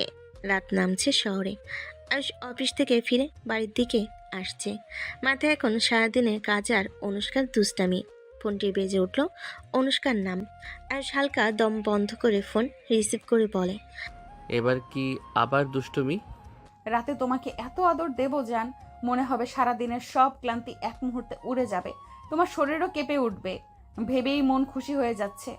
আয়ুষ ফোনটি নামিয়ে রাখলো, মুখে রাগের ছাপ, কিন্তু মন ভেতরে অদ্ভুত এক উত্তেজনা। সারাদিন তার উপর যে দুষ্টামি চলছিল, এবার রাতের জন্য তার মন পুরোপুরি অনুষ্কার দিকে চলে গেছে। এই মেয়েটি সারাদিন আমাকে শুধু রাগিয়ে রাখে না, সারাদিন ধরে আমার মনও কাড়ে। রাতের ঘরে বাতাস হালকা ঠান্ডা। আয়ুষ জানে আজকের রাত্রিও অনুষ্কা তার ধৈর্য পরীক্ষা করবে, কিন্তু সে জানে এই পরীক্ষায় সে হারতেই চলেছে। রাতের ঘর আলো নরম ঝলকে ভরা, মোমবাতি জ্বালানো, ছোট ছোট ফ্লাওয়ার রসের গন্ধে ভরে ছড়িয়ে আছে ঘরে। মোমবাতি জ্বালানো, ছোট ছোট ফ্লাওয়ার্সের গন্ধ ঘরে ছড়িয়ে আছে। প্রত্যেকটি কৌণিক হালকা কোণে হালকা আলো অনুষ্কার পরিকল্পনা যেন আরও রহস্যময় করে তুলেছে। অনুষ্কার পা ধীরে ধীরে ঘরের ভেতর নামছে। জর্জেটের শাড়ি, নরম কাঁধের লাইন উজ্জ্বল আলোয় ঝিলমিল করছে। চুল কাঁধে ভেসে আছে, চোখে দুষ্টু চাহনি। ঠাস করে ঘরের দরজা খোলা হলো। আয়ুষ ঢুকলো, শ্বাস আটকে গেল, চোখ বড় হয়ে গেল, মুখে রাগের বদলে কেবল অবাক হয়ে থাকা। জান, রাতটা তোমার জন্য সাজিয়েছি, ভালো লাগবে তো? আর সামান্য এগোতে চাইল, কিন্তু গা অচেনা উত্তেজনায় স্তব্ধ। মন ভেতরে জানছে এই রাত, এই মুহূর্ত আর অনুষ্কার উপস্থিতি তাকে সহজে ছাড়বে না। অনুষ্কা, তুমি কি সবসময়ই এইভাবে আমাকে অবাক করতে চাও? হ্যাঁ, আর আজ রাতটা তোমার জান, তুমি শুধু এখানে থাকো। ঘরে এখন শুধু আলো, ফুলের গন্ধ আর দুজনের চোখের টান। আয়ুষের মন ভেতরে কাঁপছে, ভালো লাগা আর রাগের মধ্যে এক অদ্ভুত মিশ্রণ। রাতটারও দীর্ঘ হতে চলেছে। রাতে ঘর নীরব, শুধু মোমবাতির হালকা ঝলক, ফুলের গন্ধ ঘরে ভেসে আছে, আর বাতাসে ভেসে আছে রাতের শান্তি। অনুষ্কার চোখে দুষ্টু ঝিলিক, ঠোঁটের কোণে ছোট্ট হাসি। আয়ুষ কয়েক সেকেন্ড দাঁড়িয়ে রইল, নিঃশ্বাস চেপে ধরে, মন ভেতরে অস্থির, গা অচেনা উত্তেজনায় কাঁপছে। আর ধীরে ধীরে এগিয়ে চোখে লজ্জার উত্তেজনা মিশিয়ে বলল, অনুষ্কা, তুমি এত সুন্দর, আমার জন্য রাতটা সাজানো আমি ভাবতেই পারিনি। জান, রাতটা শুধু আমার নয়, আমার, তোমার, আমাদের জন্য। চলে এসো কাছে। আর ধীরে ধীরে তার দিকে এগোলো। দুজনের চোখ একে অপরের দিকে ঝরে আছে, শরীরে এক অদৃশ্য টান যা তাদের থামাতে দেয় না। ঠোঁটের কাছে ঠোঁট, প্রথম স্পর্শে কিস। তোমার হাত, তোমার স্পর্শ সবই আমার পাগল পাগল লাগে। জান, সারা দিনের এই অপেক্ষা শেষ, এবার শুধু আমরা। অনুষ্কা, আমি তোমার কাছে, এত কাছে আমি ভুল করব না, আর তোমাকে কখনো ছাড়বো না। ঠোঁটের স্পর্শ আর চোখের কথা, দুজনের হৃদয় একে অপরের সাথে মিলছে। প্রতি কিসে যেন একে অপরকে আরও কাছে টানছে। শ্বাসের মধ্যেও কথা আর চোখের মধ্যেও কথা। অনুষ্কার হাত আঙ্গুলে আঙ্গুলে জড়ি। আয়ুষ ধীরে ধীরে ঘাড়ে হাত রাখলো। অনুষ্কার ফিসফিসে কাঁধের উপর ঠোঁট রাখে, বলে, আমি শুধু তোমার জন্য সারাদিনের এই রোম্যান্সের জন্য অপেক্ষা করেছি। জান, তুমি ছাড়া আমি শূন্য। রাতের ঘর ভরা ভালোবাসা, উত্তেজনা আর অদৃশ্য টানের গল্প। আয়ুষ আর অনুষ্কা একে অপরের কাছে হারাচ্ছে, কথা কম, অনুভূতি বেশি। এটাই রাতের মধুর নীরব রোমান্টিক মুহূর্ত। রাত নীরব, মোমবাতির আলো ঘর জুড়ে হালকা ঝলক ছড়াচ্ছে। দুজনই একে অপরের দিকে হাত বাড়িয়ে ধরেছে, শ্বাস থেমে, চোখে চোখের খেলা। জান, তোমার স্পর্শে আমি সব ভুলে যাই। আজকের রাতটা শুধু আমাদের, সারা দিনের জন্য, সারা জীবনের জন্য মনে রাখবো। অনুষ্কা, তুমি এত কাছে, আমার মনটা শুধু তোমারই জন্য ধুকছে। অনুষ্কার হালকা হাসি দিয়ে মাথা ঘষে আয়ুষের কাঁধে। তুমি জানো, তুমি ছাড়া আমি অসম্পূর্ণ। তুমি যে পাশে থাকবে তা মনে হলে সব ভয় দূরে চলে যায়। আমি কখনো ভাবিনি এত ভালোবাসবো। তোমার হাত, তোমার চোখ সবই আমার জন্য। আজ রাতে শুধু তোমাকে দেখবো জান। আমি চাই তুমি আমার সমস্ত ভালোবাসা অনুভব করো। দুজন একে অপরের হাত ধরে, মুখে ছোট্ট হাসি, চোখে অদ্ভুত উত্তেজনা, কথা কম, অনুভূতি বেশি। প্রতি স্পর্শে, প্রতি চোখের ঝলকে তারা একে অপরের আরও কাছে টানছে। আয়ুষ আর অনুষ্কা একে অপরের চোখে চোখ রাখছে, হাত একে অপরের হাতে, নিঃশ্বাস থেমে থেমে। অনুষ্কা, তুমি এত কাছে, আমার নিঃশ্বাস বন্ধ হয়ে যাচ্ছে। অনুষ্কা সামান্য ঠোঁট কামড়ে কিস করে ফিসফিসে বলে। আমি চাই সারা জীবন এইভাবে থাকো। আয়ুষ ধীরে ধীরে তার ঠোঁট অনুষ্কার ঠোঁটের সাথে মিলিয়ে কিস করে। অনুষ্কা প্রতি স্পর্শে উত্তেজিত, চোখ বন্ধ করে মন খুলে দিয়েছে। প্রতি কিসে, প্রতি স্পর্শে তারা একে অপরের কাছাকাছি আসে। জান, তোমার হাত, তোমার ঠোঁট সবই আমাকে মনে করিয়ে দিচ্ছে তুমি আমার। আমি চাই শুধু তোমাকে। তোমার প্রতিটি হাসি, প্রতিটি স্পর্শ আমার মনে থাকবে সারা জীবন। আজ অনুষ্কার হাত ধরে ঠোঁট, গলা, কাঁধ প্রতি স্পর্শে ছোট ছোট আদর করে। অনুষ্কার চোখে ঝিলিক হাসি আর ছোট্ট ফিসফিসি কথাই তার একে অপরের সাথে হারিয়ে যাচ্ছে।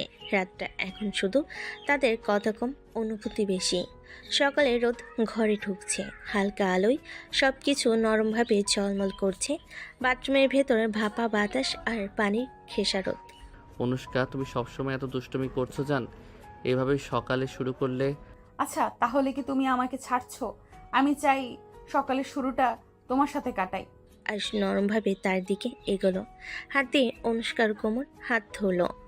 পানির ভেজা বাতাসে দুজনের মন মিলছে, চোখে চোখে ছোট ছোট হাসি। অনুষ্কা ফিসফিসিয়ে ঠোঁট সামান্য স্পর্শ করে অনুষ্কার গালে। জান, সকালটা এইভাবে কাটলে সারাদিন ভালো লাগবে। আমি শুধু চাই তুমি সবসময় আমার পাশে থাকো। পানির মধ্যে ধীরে ধীরে হাত, চোখের খেলা, নরম হাসি। সকালে নীরব ঘরে তারা একে অপরকে আদর করছে, কথা কম, অনুভূতি বেশি। প্রতি চোখের ঝলকে রোমাঞ্চের মধুর মুহূর্ত জ্বলে উঠছে। অনুষ্কা, তোমাকে কাছে পেয়ে এই মুহূর্তে মনে হচ্ছে সবকিছু থেমে গেছে, শুধু তুমি আর আমি। জান, আমি চাই এই মুহূর্তটা কখনো শেষ না হোক। আজ প্রতিটি স্পর্শের সতর্ক, কিন্তু চোখে অদ্ভুত এক নেশা। প্রতি পানির ফোঁটা, প্রতি হাসি, প্রতি ছোট্ট স্পর্শ তার মনকে পুরোপুরি বয়ে নিয়ে যাচ্ছে। হাতে হাত ধরে হাত, চোখে চোখ, হৃদয় গভীরভাবে যুক্ত হচ্ছে। আমি এই নেশার ভিতর থেকে ছাড়ছে না। তুমি কাছে থাকলে, শুধু তোমাকে দেখলেই মন শান্ত হয়। আমি চাই সারা জীবন এইভাবে তুমি আমার পাশে থাকো। আমার জন্য এই নেশা শুধু তুমি। ঘরটা ভাপা বাতাসে ভরা ভালোবাসা। আজ অনুষ্কার প্রতি ছোট ছোট স্পর্শে হার মানছে, কিন্তু সবকিছু সংযত, চোখে চোখ, হাসি আর ফিসফিসি কথায় রাতের নেশা ভেসে যাচ্ছে। সকালের আলো ঘরে ঢুকছে, বাথরুমের ভেজা বাতাস আর গোসল শেষে অনুষ্কা সুন্দরভাবে সাজিয়ে উঠেছে। জর্জেটের হালকা শাড়ি, চুল সামান্য বাঁধা, চোখে ঝিলিক। আজ পাশে বসে তাকিয়ে আছে, মুখে ছোট্ট হাসি আর চোখে লজ্জা। অনুষ্কা হালকা হাসি দিয়ে খাবারের দিকে তাকিয়ে বলে, সকালের খাবার সবাই মিলেই একসাথে খাবো। অনুষ্কা, তুমি সত্যিই ভালো। এভাবে সকালের শুরু হলে ঘরটা আরো উজ্জ্বল হয়ে যায়। মা, আমি ঠিক আছে। অনুষ্কার হাতেই সব ঠিক হয়ে যাচ্ছে, তাই। সবার মধ্যে হালকা হাসি, ছোট ছোট কথোপকথন। আয়ুষ ও অনুষ্কা একে অপরের দিকে নজর রাখছে, কিন্তু চোখে চোখ, ছোট্ট রোমান্টিক টান।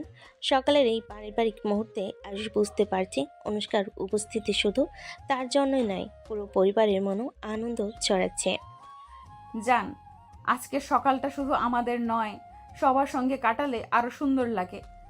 হ্যাঁ, তুমি সত্যিই জানো কিভাবে ঘরটা উজ্জ্বল করতে হয়। সকালের খাবারের পর ঘরের ভেতর হালকা চুপচাপ আয়ুষ কাপড় পরিবর্তন করে অফিসের জন্য বের হচ্ছে।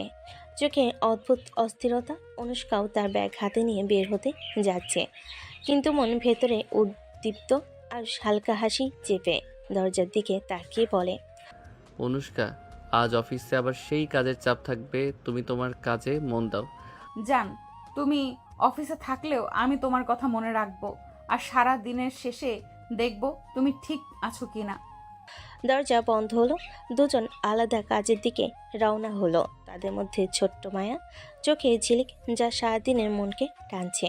অফিসে প্রবেশের সঙ্গে সঙ্গে দুজনই নিজেদের কাজের মধ্যে মন বসালেও মনের ভেতর অদ্ভুত উত্তেজনা আর রোমান্টিক টান অদৃশ্যভাবে চলছে। আজও সারাদিনের অফিসের মাঝখানেও আমি শুধু অনুষ্কাকে ভাববো। আজও আমি তার কথা মনে রাখবো। অফিসে থাকলেও আমাদের ছোট্ট মুহূর্তগুলো যেন সারা দিনের আনন্দ। অনুষ্কার ডেস্কে কাজ চলছিল। হঠাৎ তার ফোন বাজলো। স্ক্রিনে অচেনা নাম, অচেনা নম্বর। অনুষ্কা হালকা চমকে ফোন ধরেছে। হ্যালো, কে? ফোনের অপর পাশের ভয়েস গম্ভীর রহস্যময়। অনুষ্কা, তুমি কি সত্যি সব জানতে চাও? আজ রাত না, আজ দুপুরেই দেখার দরকার। যদি না আসো, ফলাফল খারাপ হতে পারে। কে বলছেন? আমি কোথায় আসবো? ফোন রেখে অনুষ্কা হঠাৎ চেয়ার থেকে উঠে দাঁড়ালো। চোখে লজ্জা বা ভয় সব মিলে অদ্ভুত উত্তেজনা। ফাইল, কাগজপত্র সব পেছনে ফেলে সে দ্রুত লিফটের দিকে ধাবিত হলো। ঠিক আছে, জানতে হবে কে কি বলতে চাচ্ছে, বা হয়তো কিছু গোপন তথ্য। ডেস্কের বন্ধুরা হতভম্ব, কিন্তু কেউ অনুষ্কার ধাওয়াটা বোঝে না।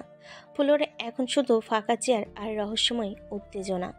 অনুষ্কার গন্তব্য অজানা, কিন্তু মনে হচ্ছে আজকের দিনটি তার জীবনের এক নতুন মোড় আনতে চলেছে। দুপুরের হালকা রোদ অফিসের কাজ দিয়ে ভেসে আসছে।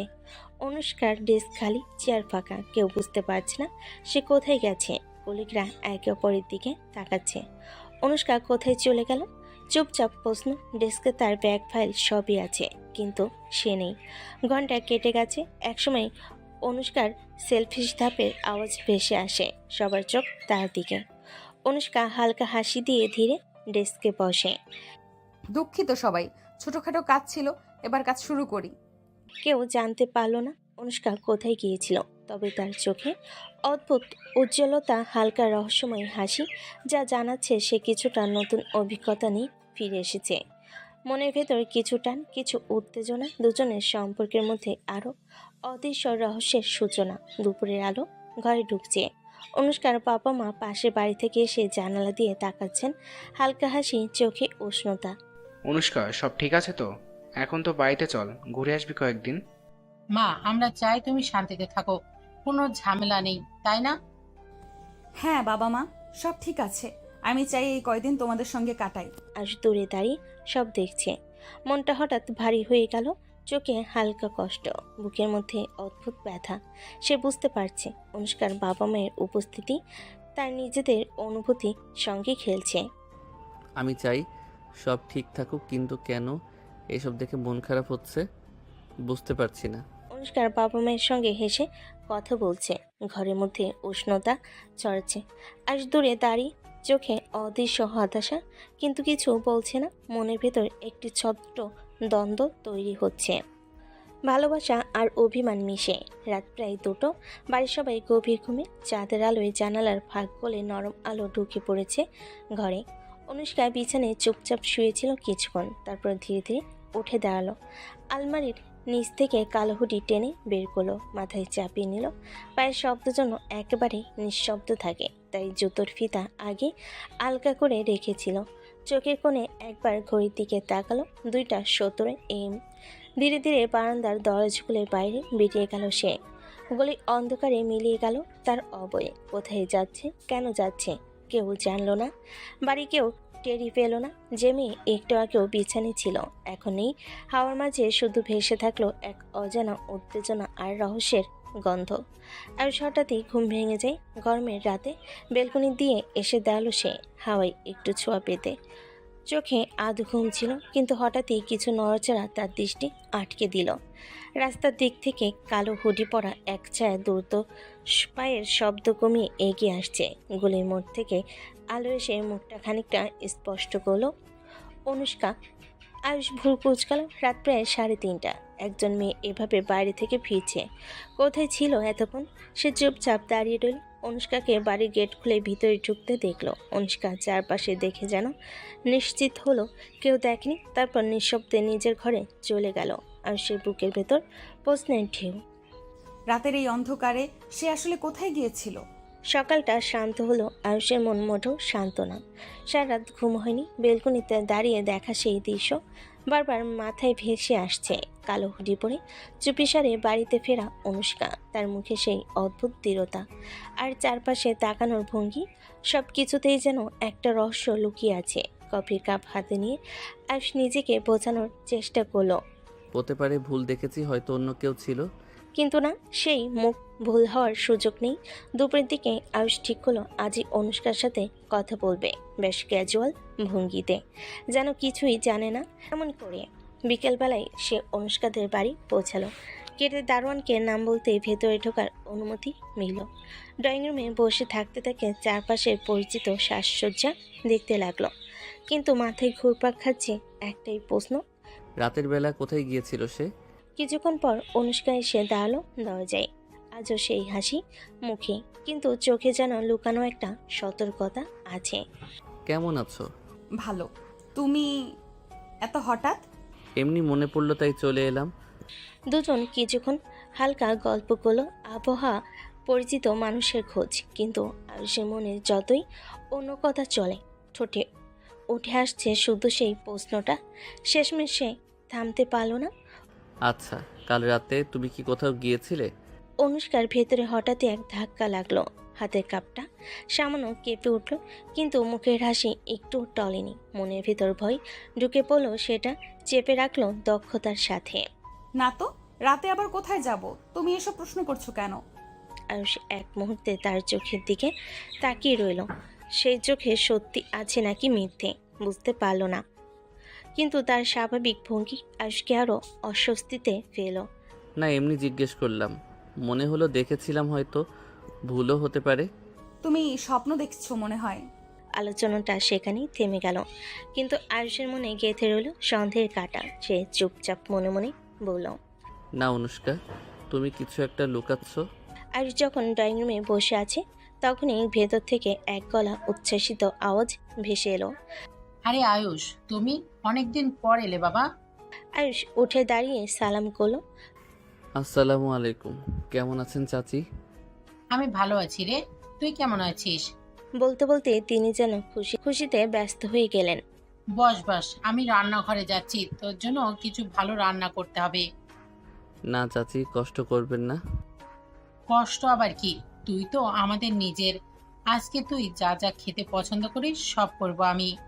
বলতে বলতে তিনি রান্নাঘরে ঢুকে গেলেন। শুরু হলো কড়াইতে তেল গরম হওয়া, মশলার ঘ্রাণ ছড়ানো, গন্ধে গোটা বাড়ি ভরে গেল। মুরগির রোস্ট, মাছের ঝোল, পোলাও, শুটকির ভর্তা, কাবাব, যেন ছোটোখাটো ভোজ চলছে। অনুষ্কা পাশে বসেছিল, কিন্তু আয়ুষ টের পেল মায়ের এই উচ্ছ্বাস ও অনুষ্কার মুখে অদ্ভুত একটা টান টান ভাব। সে কথা কম বলছে, চোখের ভাষা আগে রাতের কথা লুকাচ্ছে। রান্নাঘর থেকে অনুষ্কার মা বারবার উকি দিয়ে বলছেন, আয়ুষ, খাস ভালো করে, তোর প্রিয় ফান ভাজা করেছি, মনে আছে? মনে আছে চাচি, ধন্যবাদ। খাবারের প্লেট সাজানো হলো রাজকীয়ভাবে। আয়ুষ ধীরে ধীরে খেতে লাগলো, কিন্তু তার মাথার ভেতরে তখনও ঘুরছে গত রাতে সেই কালো হুডির দৃশ্য। চাচি এত খুশি, অনুষ্কা চুপচাপ, আর আমি এখনো জানি না সে কোথায় গিয়েছিল রাতের বেলা। খাওয়া দাওয়া শেষ। অনুষ্কার মা থালা বাসন গুছিয়ে রান্নাঘরে চলে গেছেন। ড্রয়িং রুমে তখন শুধু অনুষ্কা আর আয়ুষ। টিভিতে হালকা আওয়াজে কোনো সিরিয়াল চলছে, কিন্তু কারোর মনোযোগ সেখানে নেই। ঠিক তখনই অনুষ্কার ফোনটা কফির টেবিলে রাখা। হঠাৎ বেজে উঠল রিংটোনটা ছোট, কিন্তু কেমন যেন তাড়াহুড়ো মাখা শব্দে ভরা। স্ক্রিনের দিকে এক ঝলক তাকিয়ে অনুষ্কার মুখের ভাব বদলে গেল। চোখে স্পষ্ট টান টান এক উত্তেজনা। সে ফোনটা তুলে দূরে গিয়ে দাঁড়ালো। হ্যালো। আয়ুষ পাশেই বসা, কিন্তু শোনার মতো কোনো শব্দ বের হলো না। এরপর অনুষ্কা পা টিপে টিপে বারান্দার দিকে চলে গেল, তারপর পর্দা সরিয়ে বাইরে গিয়ে দরজা বন্ধ করে দিল। আয়ুষ কপাল কুঁচকে চুপচাপ বসে রইল। টিভির আওয়াজ ঢেকে দিল অনুষ্কার দূর থেকে আসা অস্পষ্ট কণ্ঠস্বর, কিন্তু শব্দ ঠিক মতো শোনা গেল না, শুধু বুঝতে পারল গলা নিচু। আজকের কথাগুলো দ্রুত। কয়েক মিনিট পর অনুষ্কা আবার ভেতরে ফিরল, মুখে কেমন যেন জোর করে দেওয়া হাসি, যেন কিছুই হয়নি। কে ফোন করছিল? এমনি বন্ধু ছিল। সে বসে পড়ল, কিন্তু তার চোখে মুখে সেই অদৃশ্য চাপা গোপনীয়তা এখনো স্পষ্ট। আর কিছু না বলে শুধু মাথা নেড়ে রইল, কিন্তু ভেতরে ভাবল। না অনুষ্কা, তুমি নিশ্চিত কিছু লুকাচ্ছ? সন্ধ্যা নামতেই আয়ুষ বিদায় নিল। অনুষ্কার মা অনেক অনুরোধ করলেন রাতের খাবার খেয়ে যেতে, কিন্তু আয়ুষ শুধু হাসি দিয়ে বলল, চাচি, আজ কিছু কাজ আছে, আবার আসবো। বাড়ি পৌঁছেই ঘরে ঢুকেই সোফায় বসে পড়ল। লাইট জ্বলছে, টিভি চলছে, কিন্তু তার মনোযোগ সেসবের দিকে নেই। হাতের ফোনটা উল্টে পাল্টে দেখতে দেখতে মনে মনে বলল, সে কি করছে আসলে? কোনো সমস্যায় পড়েছে নাকি? ভাবনাটা হঠাৎ থেমে গেল, কিন্তু পরক্ষণেই আবার ফিরে এলো। নাকি কারোর সাথে সম্পর্কে জড়িয়ে পড়েছে, তাই লুকোচুরি করছে আমার সাথে? আয়ুষের বুকের ভেতর কেমন একটা শূন্যতা তৈরি হলো। সে নিজেকে বোঝানোর চেষ্টা করলো, না, এমনটা হওয়ার কথা না, কিন্তু যদি হয়ে থাকে। রাতটা অদ্ভুত ভারী হয়ে গেল তার কাছে। বিছানায় শুয়েও ঘুম এলো না। চোখের সামনে বারবার ভেসে উঠছে অনুষ্কার সেই লুকানো হাসি আর সেই গোপন ফোন কল। রাত প্রায় 12:30। শহরের আলো ধীরে ধীরে নিস্তেজ হয়ে আসছে, চারপাশে হালকা হাওয়ার শব্দ। আয়ুষ বেলকনিতে দাঁড়িয়ে আছে, হাতে এক গ্লাস পানি।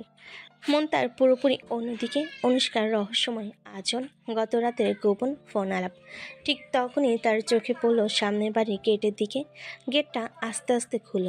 অন্ধকার ভেতরে থেকে একটা পরিচিত অবৈ বেরিয়ে এলো, কালো হুটি মাথায়, হাতে ছোট্ট একটা ব্যাগ। অনুষ্কা। আয়ুষের ঠোঁট থেকে শব্দ বেরোলো না, কিন্তু বুকের ভিতর ধপধপ শব্দ বেড়ে গেল। সে সময় নষ্ট করলো না, চুপচাপ নিচের কোটটা গায়ে চাপিয়ে নিচে নেমে এলো। রাস্তার অন্য পাশ থেকে কিছুটা দূরত্ব বজায় রেখে হাঁটতে লাগলো, যাতে অনুষ্কা টের না পায়।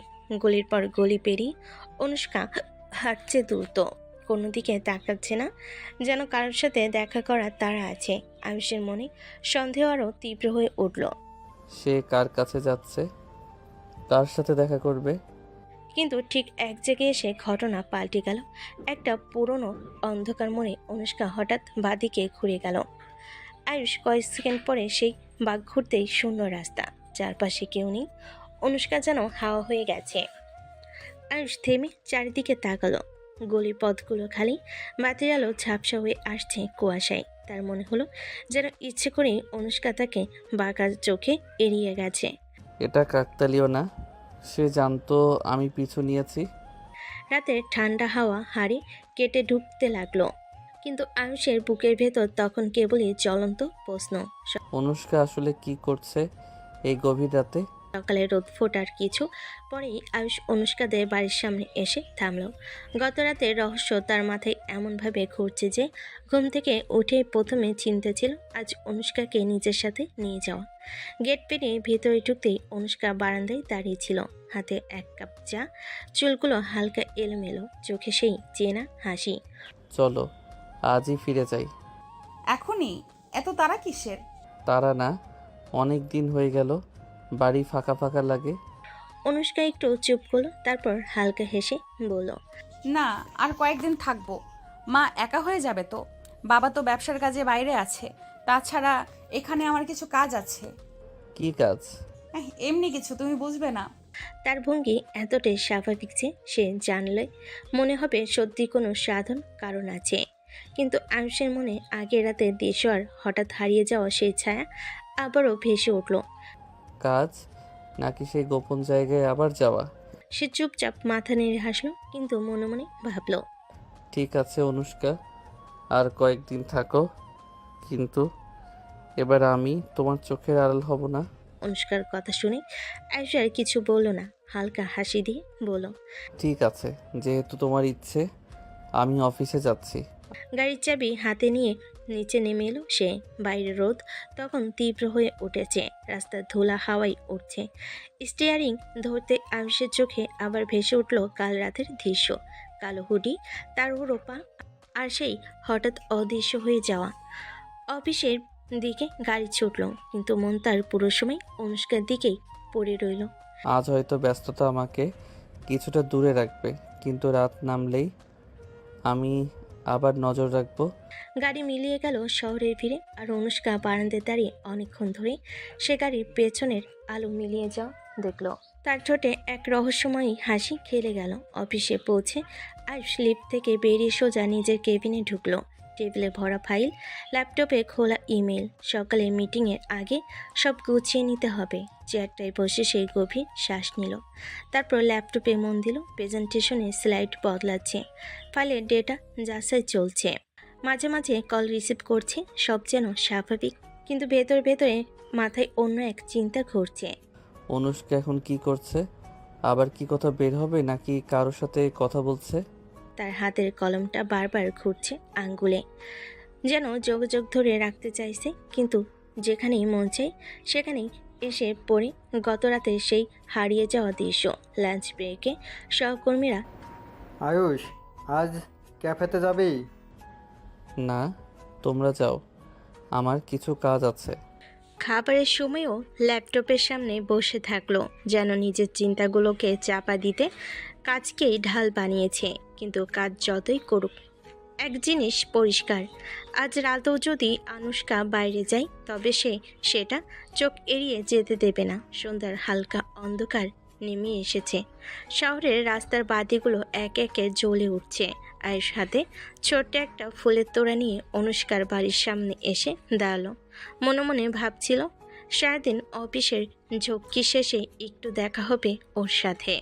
দরজায় কড়া নাড়তেই ভেতর থেকে কোনো সাড়া এলো না। একটু অবাক হয়ে গেট ঠেলে ভেতরে ঢুকলো।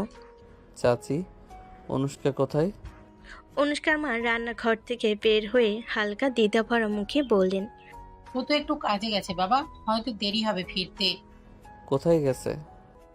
জানি না, হঠাৎ করেই বেরিয়ে গেল, কিছু বলেনি। আয়ুষ চুপ হয়ে দাঁড়িয়ে রইল। ভেতরে অদ্ভুত একটা অস্বস্তি খচখচ করতে লাগলো। হাতে ধরা ফুলের তোড়াটা কেমন যেন অর্থহীন লাগতে লাগলো এখন। সে ধীরে ধীরে বাইরে বের হয়ে এলো। রাস্তার দিকে তাকিয়ে মনে মনেই বলল, অনুষ্কা, তুমি ঠিক কোথায় যাচ্ছ, আর কেন আমায় বললে না? তার চোখে স্পষ্ট হয়ে উঠল সন্দেহের ঝিলিক। পকেট থেকে ফোন বের করলো, কিন্তু নাম্বারে কল দেওয়ার আগেই হাত থেমে গেল। আজ ওকে ফলো না করলে হয়তো এই অদ্ভুত অনুভূতিটা সারা রাত পড়তে থাকবে। রাত প্রায় 2:30। আয়ুষ ঘুমাতে পারছে না। বেলকনিতে দাঁড়িয়ে সিগারেট হাতে ফাঁকা রাস্তায় তাকিয়ে আছে। হঠাৎ দূরে একটা গাড়ি এসে থামলো অনুষ্কাদের বাড়ির সামনে। আয়ুষ চোখ কুঁচকে দেখল, গাড়ি থেকে নেমে এলো অনুষ্কা, আর তার সাথে এক অচেনা ছেলেটা কিছু একটা বলল, আর অনুষ্কা হেসে উত্তর দিল। তাদের ভেতরে যাওয়ার আগে ছেলেটা অনুষ্কার কাঁধে হাত রাখলো। আয়ুষের রক্ত গরম হয়ে গেল মুহূর্তেই। হৃৎপিণ্ড ধুকধুক করছে। হাতে সিগারেট মাটিতে ফেলে দিল। দ্বিতীয়বার ভাবার সুযোগ না দিয়ে সোজা নিচে নেমে অনুষ্কাদের বাড়ির গেটে পৌঁছে গেল। গেট ঠেলে ঢুকে দরজা ধাক্কা মেরে খুলে দিল। আয়ুষ, তুমি এখানে এই সময়? শেষ কথা হওয়ার আগেই আয়ুষ গরম রাগে তার গালে থাপ্পড় দিয়ে দিল। আয়ুষ গর্জে উঠল, তোমাকে আমি মানুষ ভেবেছিলাম, কিন্তু তুই চরিত্রহীন। তোর মতো মেয়ের সাথে আমার কোনো সম্পর্ক নেই। আমার জীবনে তোর কোনো জায়গা নেই অনুষ্কা। অনুষ্কার চোখে অশ্রু জমে উঠল, ঠোঁট কাঁপছে। সে কিছু বলতে চাইল, কিন্তু আয়ুষ একটা কথাও শুনল না। পেছন ফিরে বেরিয়ে গেল অন্ধকার রাস্তায়। তার পদক্ষেপে যেন প্রতিশোধের আগুন জ্বলছে। দরজার সামনে স্থির দাঁড়িয়ে রইল অনুষ্কা। গালের একপাশে আয়ুষের থাপ্পড়ের জ্বালা যেন পুরো শরীরে ছড়িয়ে পড়েছে, কিন্তু তার চেয়ে বেশি ব্যথা লাগছে হৃদয়ে। চোখের পানি গড়িয়ে পড়তে পড়তে ঠোঁট কামড়ে মনে মনে বলল, একটা কথাও শুনলে না আয়ুষ, শুধু ভুল বুঝলে। আমি কি পরিস্থিতিতে পড়েছিলাম কেন এই ছেলের সাথে ছিলাম সেটা জানারও চেষ্টা করলে না। তার গলা ভারী হয়ে এলো। দরজা বন্ধ করে ধীরে ধীরে ঘরে ঢুকলো, কিন্তু বুকের ভেতরে সেই কষ্ট যেন দরজার বাইরে দাঁড়িয়ে থেকে তাকে বিদ্ধ করতে থাকলো। রাতের অন্ধকার তখনও শহরকে শক্ত করে জড়িয়ে রেখেছে। পরের সকাল, আয়ুষ নিজের বাড়িতে বসে আছে, মুখে রাগের ছাপ স্পষ্ট। ডাইনিং টেবিলে বসে তার বাবা মা অবাক দৃষ্টিতে তাকাচ্ছেন। আমি অনুষ্কাকে ডিভোর্স দিতে চাই। মুহূর্তেই টেবিলে নীরবতা নেমে এলো। তার মা কেঁপে উঠে বলেন, কি বলছো তুমি আয়ুষ? সব তো ঠিক ছিল, হঠাৎ কি হলো? বিয়ে হলো মাত্র কয়েক মাস আর এখনই এই সিদ্ধান্ত? কোনো কারণ তো বলো। কারণ বলার কিছু নেই। আমি ওকে গত রাতে এমন কারোর সাথে দেখেছি যেটা আমার কাছে অগ্রহণযোগ্য। আমি এমন মেয়েকে বউ হিসেবে রাখতে পারবো না। তুমি কি নিশ্চিত যা দেখছো সেটা ঠিক? হয়তো ভুল বুঝছো। অনুষ্কা খুব ভালো মেয়ে। মা প্লিজ, আমি একবার যা ঠিক করি সেটা আর বদলাই না। তুমি রাগে আছো তাই এখন এমন বলছো। একবার অনুষ্কার সাথে বসে কথা বলো, তারপর সিদ্ধান্ত নাও। কিন্তু আয়ুষ গম্ভীর মুখে চেয়ার ঠেলে উঠে গেল, যেন তার সিদ্ধান্ত পাথরের মতো দৃঢ় হয়ে গেছে। অন্যদিকে অনুষ্কা ঘরের এক কোণে বসে আছে, গালে এখনো থাপ্পড়ের দাগ হালকা লালচে হয়ে আছে, কিন্তু সেটা যতটা কষ্ট দিচ্ছে তার চেয়ে বেশি ব্যথা দিচ্ছে আয়ুষের অবিশ্বাস। মনে মনে সে শুধু একটা কথাই ভাবছে, আমি তো সব বুঝিয়ে বলতে চেয়েছিলাম, কিন্তু সে একটুও সুযোগ দিল না। দুপুরবেলা আয়ুষের চোখে এখনও রাতে সেই দৃশ্য ভাবছে। গভীর রাতে অনুষ্কা আর তার পাশে অচেনা একজন পুরুষ। যতবার ভাবছে রাগে বুক ধরফর করছে। সে ফোনে কিছু না বলে সোজা অনুষ্কাদের বাড়ির দিকে রওনা দিল। চাচি, অনুষ্কা আছে? হ্যাঁ বাবা আছে, তুমি ভেতরে এসো। গেটে ঢুকেই কড়া স্বরে ডাক দিল আয়ুষ। ভারী পদক্ষেপে ভেতরে ঢুকলো। ডাইনিং রুমের সোফায় বসে থাকা অনুষ্কা মাথা তুলে তাকাতেই তার চোখে একরাশ অবাক ভাব। আয়ুষ ঠান্ডা অথচ ধারালো গলায় বলল, আমি তোমাকে ডিভোর্স দিতে চাই। কথাটা যেন বজ্রপাতের মতো আশ্রে পড়ল ঘরের ভেতর। অনুষ্কা চোখ বড় বড় করে তাকালো। কি বলছো তুমি? হঠাৎ কেন? তুমি জানো খুব ভালো করে, প্রথমত এই বিয়েটা আমি চাইনি, তোমাদের চাপে পড়েই রাজি হয়েছিলাম, কিন্তু মনে নিয়েছিলাম চেষ্টা করব। অথচ তুমি এখন অন্য ছেলের সাথে রাত বিরেতে ঘোরাঘুরি করছো, পরকীয়া করছো। এটা আমি কোনোভাবেই মানব না। তুমি কি পাগল হয়েছো? যা দেখছো সেটা। চুপ। আমি যা দেখেছি সেটা যথেষ্ট। আমার বউ হয়ে অন্য পুরুষের সাথে ঘোরাঘুরি আমার কাছে এটা নোংরা, আর আমি নোংরামি সহ্য করব না। এই সময় অনুষ্কার বাবা ঘরে ঢুকলেন। কি হচ্ছে এখানে? এত চিৎকার কেন? চাচা, আমি অনুষ্কাকে। কি বলছো? সব তো ঠিক ছিল, হঠাৎ এই সিদ্ধান্ত কেন? কারণ আমার বউ অন্য পুরুষের সাথে গভীর রাতে ফিরেছে। আমি চোখে দেখেছি। আমি এই ধরনের সম্পর্ক মেনে নিতে পারি না। আয়ুষ হয়তো ভুল বুঝেছো, অনুষ্কা তো এমন মেয়ে নয়। চাচি, আমি কাউকে বোঝাতে আসিনি, আমি শুধু আমার সিদ্ধান্ত জানাতে এসেছি। অনুষ্কা তখনও স্তব্ধ হয়ে বসে আছে, চোখে পানি জমে উঠেছে। মনে মনে বলছে, তুমি একবারও আমার কথা শুনলে না আয়ুষ, শুধু ভুল বুঝলে। একবার অন্তত বলার সুযোগ দিতে পারতে। ঘরে ভেতরে ভারী নীরবতা নেমে এলো। আয়ুষ আর কিছু না বলে পেছনে বেরিয়ে গেল। আর অনুষ্কার বাবা মা হতবাক দৃষ্টিতে মেয়ের দিকে তাকিয়ে রইলেন। ঘরের ভেতরে যেন এক অদৃশ্য ভারী কুয়াশা জমে আছে। আয়ুষ চলে যাওয়ার পর থেকে অনুষ্কা নিঃশব্দে বসে আছে সোফায়। চোখে জমে থাকা পানিটা মুছছেও না। মনের ভেতর একদিকে রাগ, অন্যদিকে অগাধ কষ্ট জমে পাহাড় হয়ে গেছে। বাবা মা দুজনই তার মুখের দিকে তাকিয়ে আছেন, কিন্তু কোনো কথা বেরোচ্ছে না। হঠাৎ অনুষ্কা মাথা ঘুরে একটু দুলে উঠল। অনুষ্কা! মায়ের চিৎকারে বাবা এগিয়ে গিয়ে তাকে ধরলেন, কিন্তু ততক্ষণে সে জ্ঞান হারিয়ে মেঝেতে লুটিয়ে পড়েছে। আল্লাহ, অনুষ্কা তাড়াতাড়ি ডাক্তার ডাকো। মিনিট খানেকের মধ্যেই পাশের ফ্যামিলি ডাক্তারের আগমন। ডাক্তার স্টেথোস্কোপ দিয়ে শুনে ব্লাড প্রেশার মেপে হালকা হাসি দিলেন। চিন্তার কিছু নেই, ও অতিরিক্ত মানসিক চাপে জ্ঞান হারিয়েছে। তবে একটা ভালো খবর আছে, বাবা মা দুজনেই অবাক হয়ে তাকালেন। ভালো খবর? আপনার মেয়ে মা হতে চলেছে, প্রায় 2 মাসের প্রেগন্যান্ট। কথাটা যেন ঘরের ভেতরে এক অদ্ভুত নীরব বিস্ফোরণ ঘটালো। মা অবাক হয়ে মেয়ের মুখে হাত রাখলেন। তুই তো আমাকে কিছুই বলিসনি। এত বড় সুখবর, আর ওর স্বামী আজ ডিভোর্সের কথা বলে গেল। এই সময় অনুষ্কা আস্তে আস্তে চোখ মেল, মায়ের কোলের উপর মাথা রেখে অস্পষ্ট কণ্ঠে বলল, মা আমি কিছুই ভুল করিনি, শুধু একবার সুযোগ দিলেই সব বুঝিয়ে বলতে পারতাম। তার চোখের কোণে জমে থাকা জল যেন নীরবে সব কথা বলে দিল, যা কাউকে বলার আর দরকার রইল না। পরের সকাল, অনুষ্কা এখনো বিছানায় শুয়ে আছে, মুখটা ফ্যাকাশে।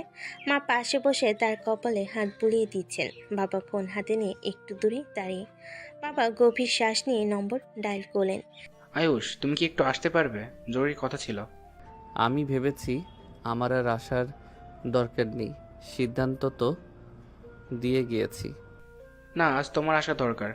অনুষ্কার ব্যাপারে এমন কিছু জানার আছে, তোমার জানা উচিত। কিছুক্ষণ পর আয়ুষ ভেতরে ঢুকতেই ঘরে অনুষ্কা বসে আছেন। বাবা সরাসরি বলে দিলেন, অনুষ্কা প্রেগনেন্ট, 2 মাসের। তুমি বাবা হতে চলেছ।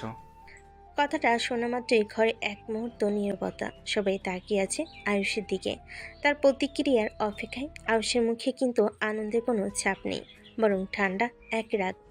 হয়তো এই বাচ্চাটা আমার নয়, হতে পারে ওর প্রেমিকের বাচ্চা। কথাটা যেন ঘরের ভেতর ছুরি হয়ে কেটে গেল। অনুষ্কার চোখে এক মুহূর্তেই আগুন জ্বলে উঠল। সে বিছানা থেকে উঠে সোজা আয়ুষের সামনে গিয়ে দাঁড়ালো, তারপর সবার সামনে ঝাপটা দিয়ে এক থাপ্পড় মারল।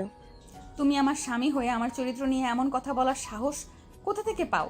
তুমি যা দেখেছো সেটা অর্ধেক সত্যি, আর অর্ধেক সত্যি জানতে চাওনি।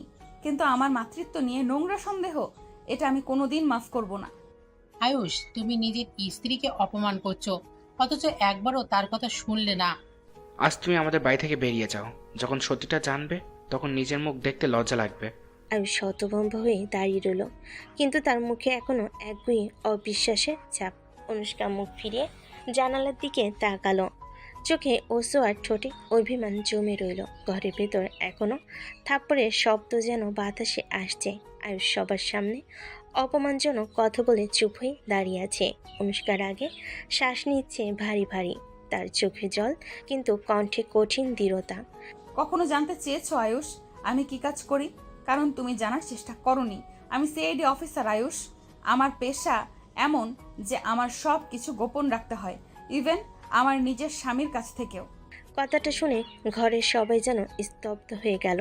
মা হাত দিয়ে মুখ ঢাকলেন। বাবা হতভম্ব হয়ে বলেন, সিআইডি? সেদিন রাতে আমি মিশনে ছিলাম, আমাদের টার্গেটের কাছাকাছি গিয়েছিলাম, কিন্তু হঠাৎ আক্রমণ হয় আমার উপর। আমার সহকারী, যাকে তুমি প্রেমিক ভাবছো, সে আমাকে নিরাপদে বাসায় পৌঁছে দিয়েছে। তুমি যদি একবারও জিজ্ঞেস করতে আমি সব বলতাম, কিন্তু তুমি না জেনে না শুনে আমার চরিত্র নিয়ে এত নোংরা কথা বললে, আর আজ আমার মাতৃত্ব নিয়েও সন্দেহ করলে। ঘরে এক মুহূর্তে নীরবতা নেমে এলো। ডাক্তার, বাবা মা সবাই স্তব্ধ হয়ে একে অপরের মুখের দিকে তাকাচ্ছে। বাবা গভীর শ্বাস নিয়ে বলেন, আয়ুষ, তুমি কি বুঝতে পারছো কি অপমান করছো? তোমার স্ত্রী দেশের জন্য নিজের জীবন বাজি রেখে কাজ করে, আর তুমি তাকে বিশ্বাস করোনি। আয়ুষের মুখ ফ্যাকাশে হয়ে গেল, তার হাত দুটো আস্তে আস্তে কাঁপতে লাগলো। চোখ নামিয়ে নিল অনুষ্কার চোখের দৃষ্টির সামনে, কিন্তু অনুষ্কা এবার মুখ ফিরিয়ে নিল। তার চোখে অভিমান জমে পাথর হয়ে গেছে।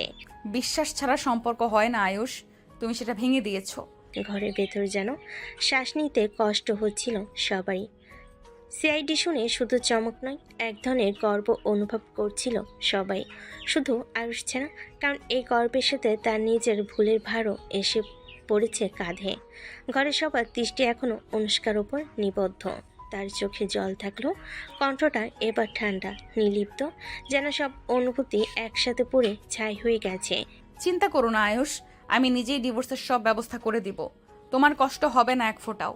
কথাটা যেন বজ্রপাত হয়ে পড়ল আয়ুষের মাথায়। সে এক পা এগোতে চাইল, কিন্তু পা যেন জমে গেল জায়গায়। অনুষ্কা, আমি থামো, তুমি আমার চরিত্রে সন্দেহ করেছো, আমার কাজকে নোংরা ভেবেছো, এমনকি আমার গর্ভাস্থ সন্তানকে অপমান করেছো। এইসবের পর আমি আর তোমার স্ত্রী হয়ে থাকতে চাই না। ঘরে হঠাৎ একটা শ্বাসরোধী নীরবতা নেমে এলো। বাবার মা একে অপরের দিকে তাকালেন, কিন্তু কিছু বললেন না। মেয়ের চোখে দৃঢ়তা বুঝতে পেরেছেন তারা। আয়ুষ পাথরের মতো দাঁড়িয়ে আছে, তার মুখে কোনো কথা নেই, শুধু দৃষ্টি স্থির হয়ে আছে মেঝের দিকে। মনের ভেতর অনুশোচনা, অবাক ভাব আর এক অদ্ভুত শূন্যতা, সব মিলে এক অচেনা অনুভূতি তৈরি করেছে। অনুষ্কা ধীরে ধীরে উঠে গেল, তার গলাটা শক্ত, চোখে জল শুকিয়ে গেছে। তুমি এখন যেতে পারো, বাকি কাগজপত্র আমি পাঠিয়ে দিব। আয়ুষ এবার মাথা তুলে তাকালো, কিন্তু অনুষ্কার চোখে কোনো ভালোবাসা বা কোমলতা নেই, শুধু শীতল অবজ্ঞা। সে এক মুহূর্ত দাঁড়িয়ে রইল, যেন কিছু বলতে চাইছে, কিন্তু গলা দিয়ে কোনো শব্দ বেরোলো না। শেষমেশ নিঃশব্দে ঘর থেকে বেরিয়ে গেল সে। তার পায়ের শব্দ মিলিয়ে যেতেই অনুষ্কা চেয়ারে বসে পড়ল, আর মা এসে তাকে জড়িয়ে ধরলেন। বাবা জানালার বাইরে তাকিয়ে রইলেন, একটা ভাঙ্গা সম্পর্কে নীরব সাক্ষী হয়ে। রাত গভীর। আয়ুষ নিজের বাড়ির দরজা খুলে ভেতরে ঢুকলো। ঘর অন্ধকার, শুধু জানালার ফাঁক দিয়ে রাস্তার আলো এসে মেঝেতে লম্বা ছায়া ফেলেছে। সে ব্যাগটা সোফায় ফেলে দিয়ে চুপচাপ বসে পড়ল। মাথার ভেতর সারাদিনে দৃশ্যগুলো যেন সিনেমার মতো ঘুরছে। অনুষ্কার থাপ্পড়, তার কণ্ঠে তীব্র রাগ, সেইটি অফিসারের পরিচয় আর গর্ভবতী হওয়ার খবর। আয়ুষ মাথা হাতে চেপে বসে পড়ল। এত বড় ভুল আমি কি করলাম? মনে পড়ল সেই রাতে বেলকনিতে দাঁড়িয়ে যে দৃশ্য দেখেছিল অনুষ্কা এক পুরুষের সাথে বাসে ফিরছে। তখন এরাকে অন্ধ হয়ে গিয়েছিল সে, কিন্তু আজ বুঝতে পারল নিজের চোখে যা দেখা আর তারও পেছনে সত্যি থাকতে পারে। আর সেই সত্যিটা শোনার ধৈর্য তার ছিল না। সে সোফায় হেলান দিয়ে চোখ বন্ধ করলো। মনে পড়ল অনুষ্কার চোখ, যেখানে আগে ছিল ভালোবাসা, এখন শুধু ঠান্ডা অবজ্ঞা। ও কি আমাকে ক্ষমা করবে, নাকি সব শেষ হয়ে গেছে? হৃদয়ে এক ধরনের ভয় ধীরে ধীরে বাসা বাঁধছে। কখনো ভাবিনি এই সম্পর্ক এভাবে ফসকে যাবে তার হাত থেকে। আর এখন বুঝেছে বিশ্বাস ছাড়া কোনো সম্পর্ক টিকে না। কিন্তু এই উপলব্ধি হয়তো অনেক দেরিতে এসেছে। জানালার বাইরে চাঁদের আলো নরমভাবে ঘরে ঢুকছে, কিন্তু আয়ুষের মনে কোনো আলো নেই, শুধু অন্ধকার, অনুশোচনা আর হারিয়ে ফেলার ভয়। দিনের আলো, অনুষ্কাদের বাসা। আয়ুষ হাতে কাঁপতে কাঁপতে দরজার ঘন্টা বাজালো। দরজা খুলে অনুষ্কার মা চমকে তাকালেন। আয়ুষ, তুমি এখানে? আমি আমি অনুষ্কাকে দেখতে এসেছি মা, ক্ষমা চাইতে। আয়ুষের কণ্ঠ কেঁপে উঠছে। ভেতরে ঢুকেই সে সরাসরি অনুষ্কাকে দেখল। সোফায় বসে আছে অনুষ্কা, চোখে ঠান্ডা দৃঢ়তা। আয়ুষ ধীরে ধীরে বলল, অনুষ্কা, আমি ভুল করেছি। আমি তোমার উপর বিশ্বাস হারিয়েছি, কিন্তু সব ভুল বোঝাবুঝি। আমি ক্ষমা চাই। আবার একবার আমাকে সুযোগ দাও। তুমি কি আমার ভালোবাসা, আমার সন্তান, আমার সব কিছুর উপরে প্রশ্ন তুললে? তারপর তুমি এখানে ফিরে এসে ক্ষমা চাও? আমি বুঝতে পারছি আমি যে ভুল করেছি। আমি শুধু তোমার কাছে ফিরে যেতে চাই। অনুষ্কার চোখে অশ্রু নেই, শুধু পাথরের মতো অভিমান। না আয়ুষ, আমি তোমার কাছে ফিরে যেতে চাই না। তুমি আমার বিশ্বাস ভেঙেছো, আমার সন্তান, আমার ভালোবাসার উপর অবিশ্বাস প্রকাশ করলে। সেই ক্ষতি আর কখনো মেরামত করা যাবে না। আয়ুষ চুপ হয়ে দাঁড়িয়ে আছে, তার গলা শুকিয়ে গেছে, কণ্ঠ বেরোচ্ছে না। মনের ভেতর সব অনুশোচনা আর আফসোস মিলেমিশে এক ভারী স্মৃতি তৈরি করেছে। অনুষ্কার চোখে ঠান্ডা দৃঢ়তা আর মুখে অভিমান। আজ থেকে আমাদের পথ আলাদা। তুমি চলে যাও, আমি এগোচ্ছি আমার পথে। আয়ুষ শেষবার চোখে তাকিয়ে ধীরে ধীরে পেছন ঘুরল। ঘরে বাতাস শুধু নীরবতা আর ভেঙে যাওয়া বিশ্বাসের সিটির শব্দ। রাতের অন্ধকার। আয়ুষ গাড়ির চাবি ঘুরিয়ে রাস্তায় বের হলো। মনের মধ্যে এক অদ্ভুত উত্তেজনা, রাগ আর অনুশোচনা সব মিলে তাকে নিয়ন্ত্রণ হারাতে বসেছে। কিভাবে আমি ওকে ভুল বুঝলাম? আমি এসব মানতে পারছি না। হঠাৎ ব্রেক না খেয়ে সে রাস্তার ওপর দ্রুত গতি নিয়ে গড়িয়ে যাচ্ছিল। রাতের ফাঁকা সড়ককেও গাড়ির নিয়ন্ত্রণ হারাতে শুরু করলো। একটা মোড়ে হঠাৎই চাকার চাপ হারিয়ে গেলে গাড়ি রাস্তার একপাশে গাছের সাথে ধাক্কা খেয়ে গেল। গাড়ি থেমে গেল, ধুলোমাটি উড়ে উঠল। আয়ুষ ভিতরে চেপে ধরে বুক, শ্বাস নিতে কষ্ট, হাত পা কেঁপে কেঁপে। মাথার ভিতর শুধু আফসোস আর রাগ আর ভয়। তারপর মারাত্মক অ্যাক্সিডেন্ট। রাতটি গভীর। অনুষ্কা ঘরে বসে নিজের কাজে মনোযোগ দিতে চাইলেও মনে একটি অজানা ভয় বাসা বাঁধছে। হঠাৎ তার ফোন বাজলো। স্ক্রিনে অজানা নাম্বার। হ্যালো অনুষ্কা, কি বলছি? মিস, এই ফোন মালিকের অ্যাক্সিডেন্ট হয়েছে, এখন সে হাসপাতালে আছে।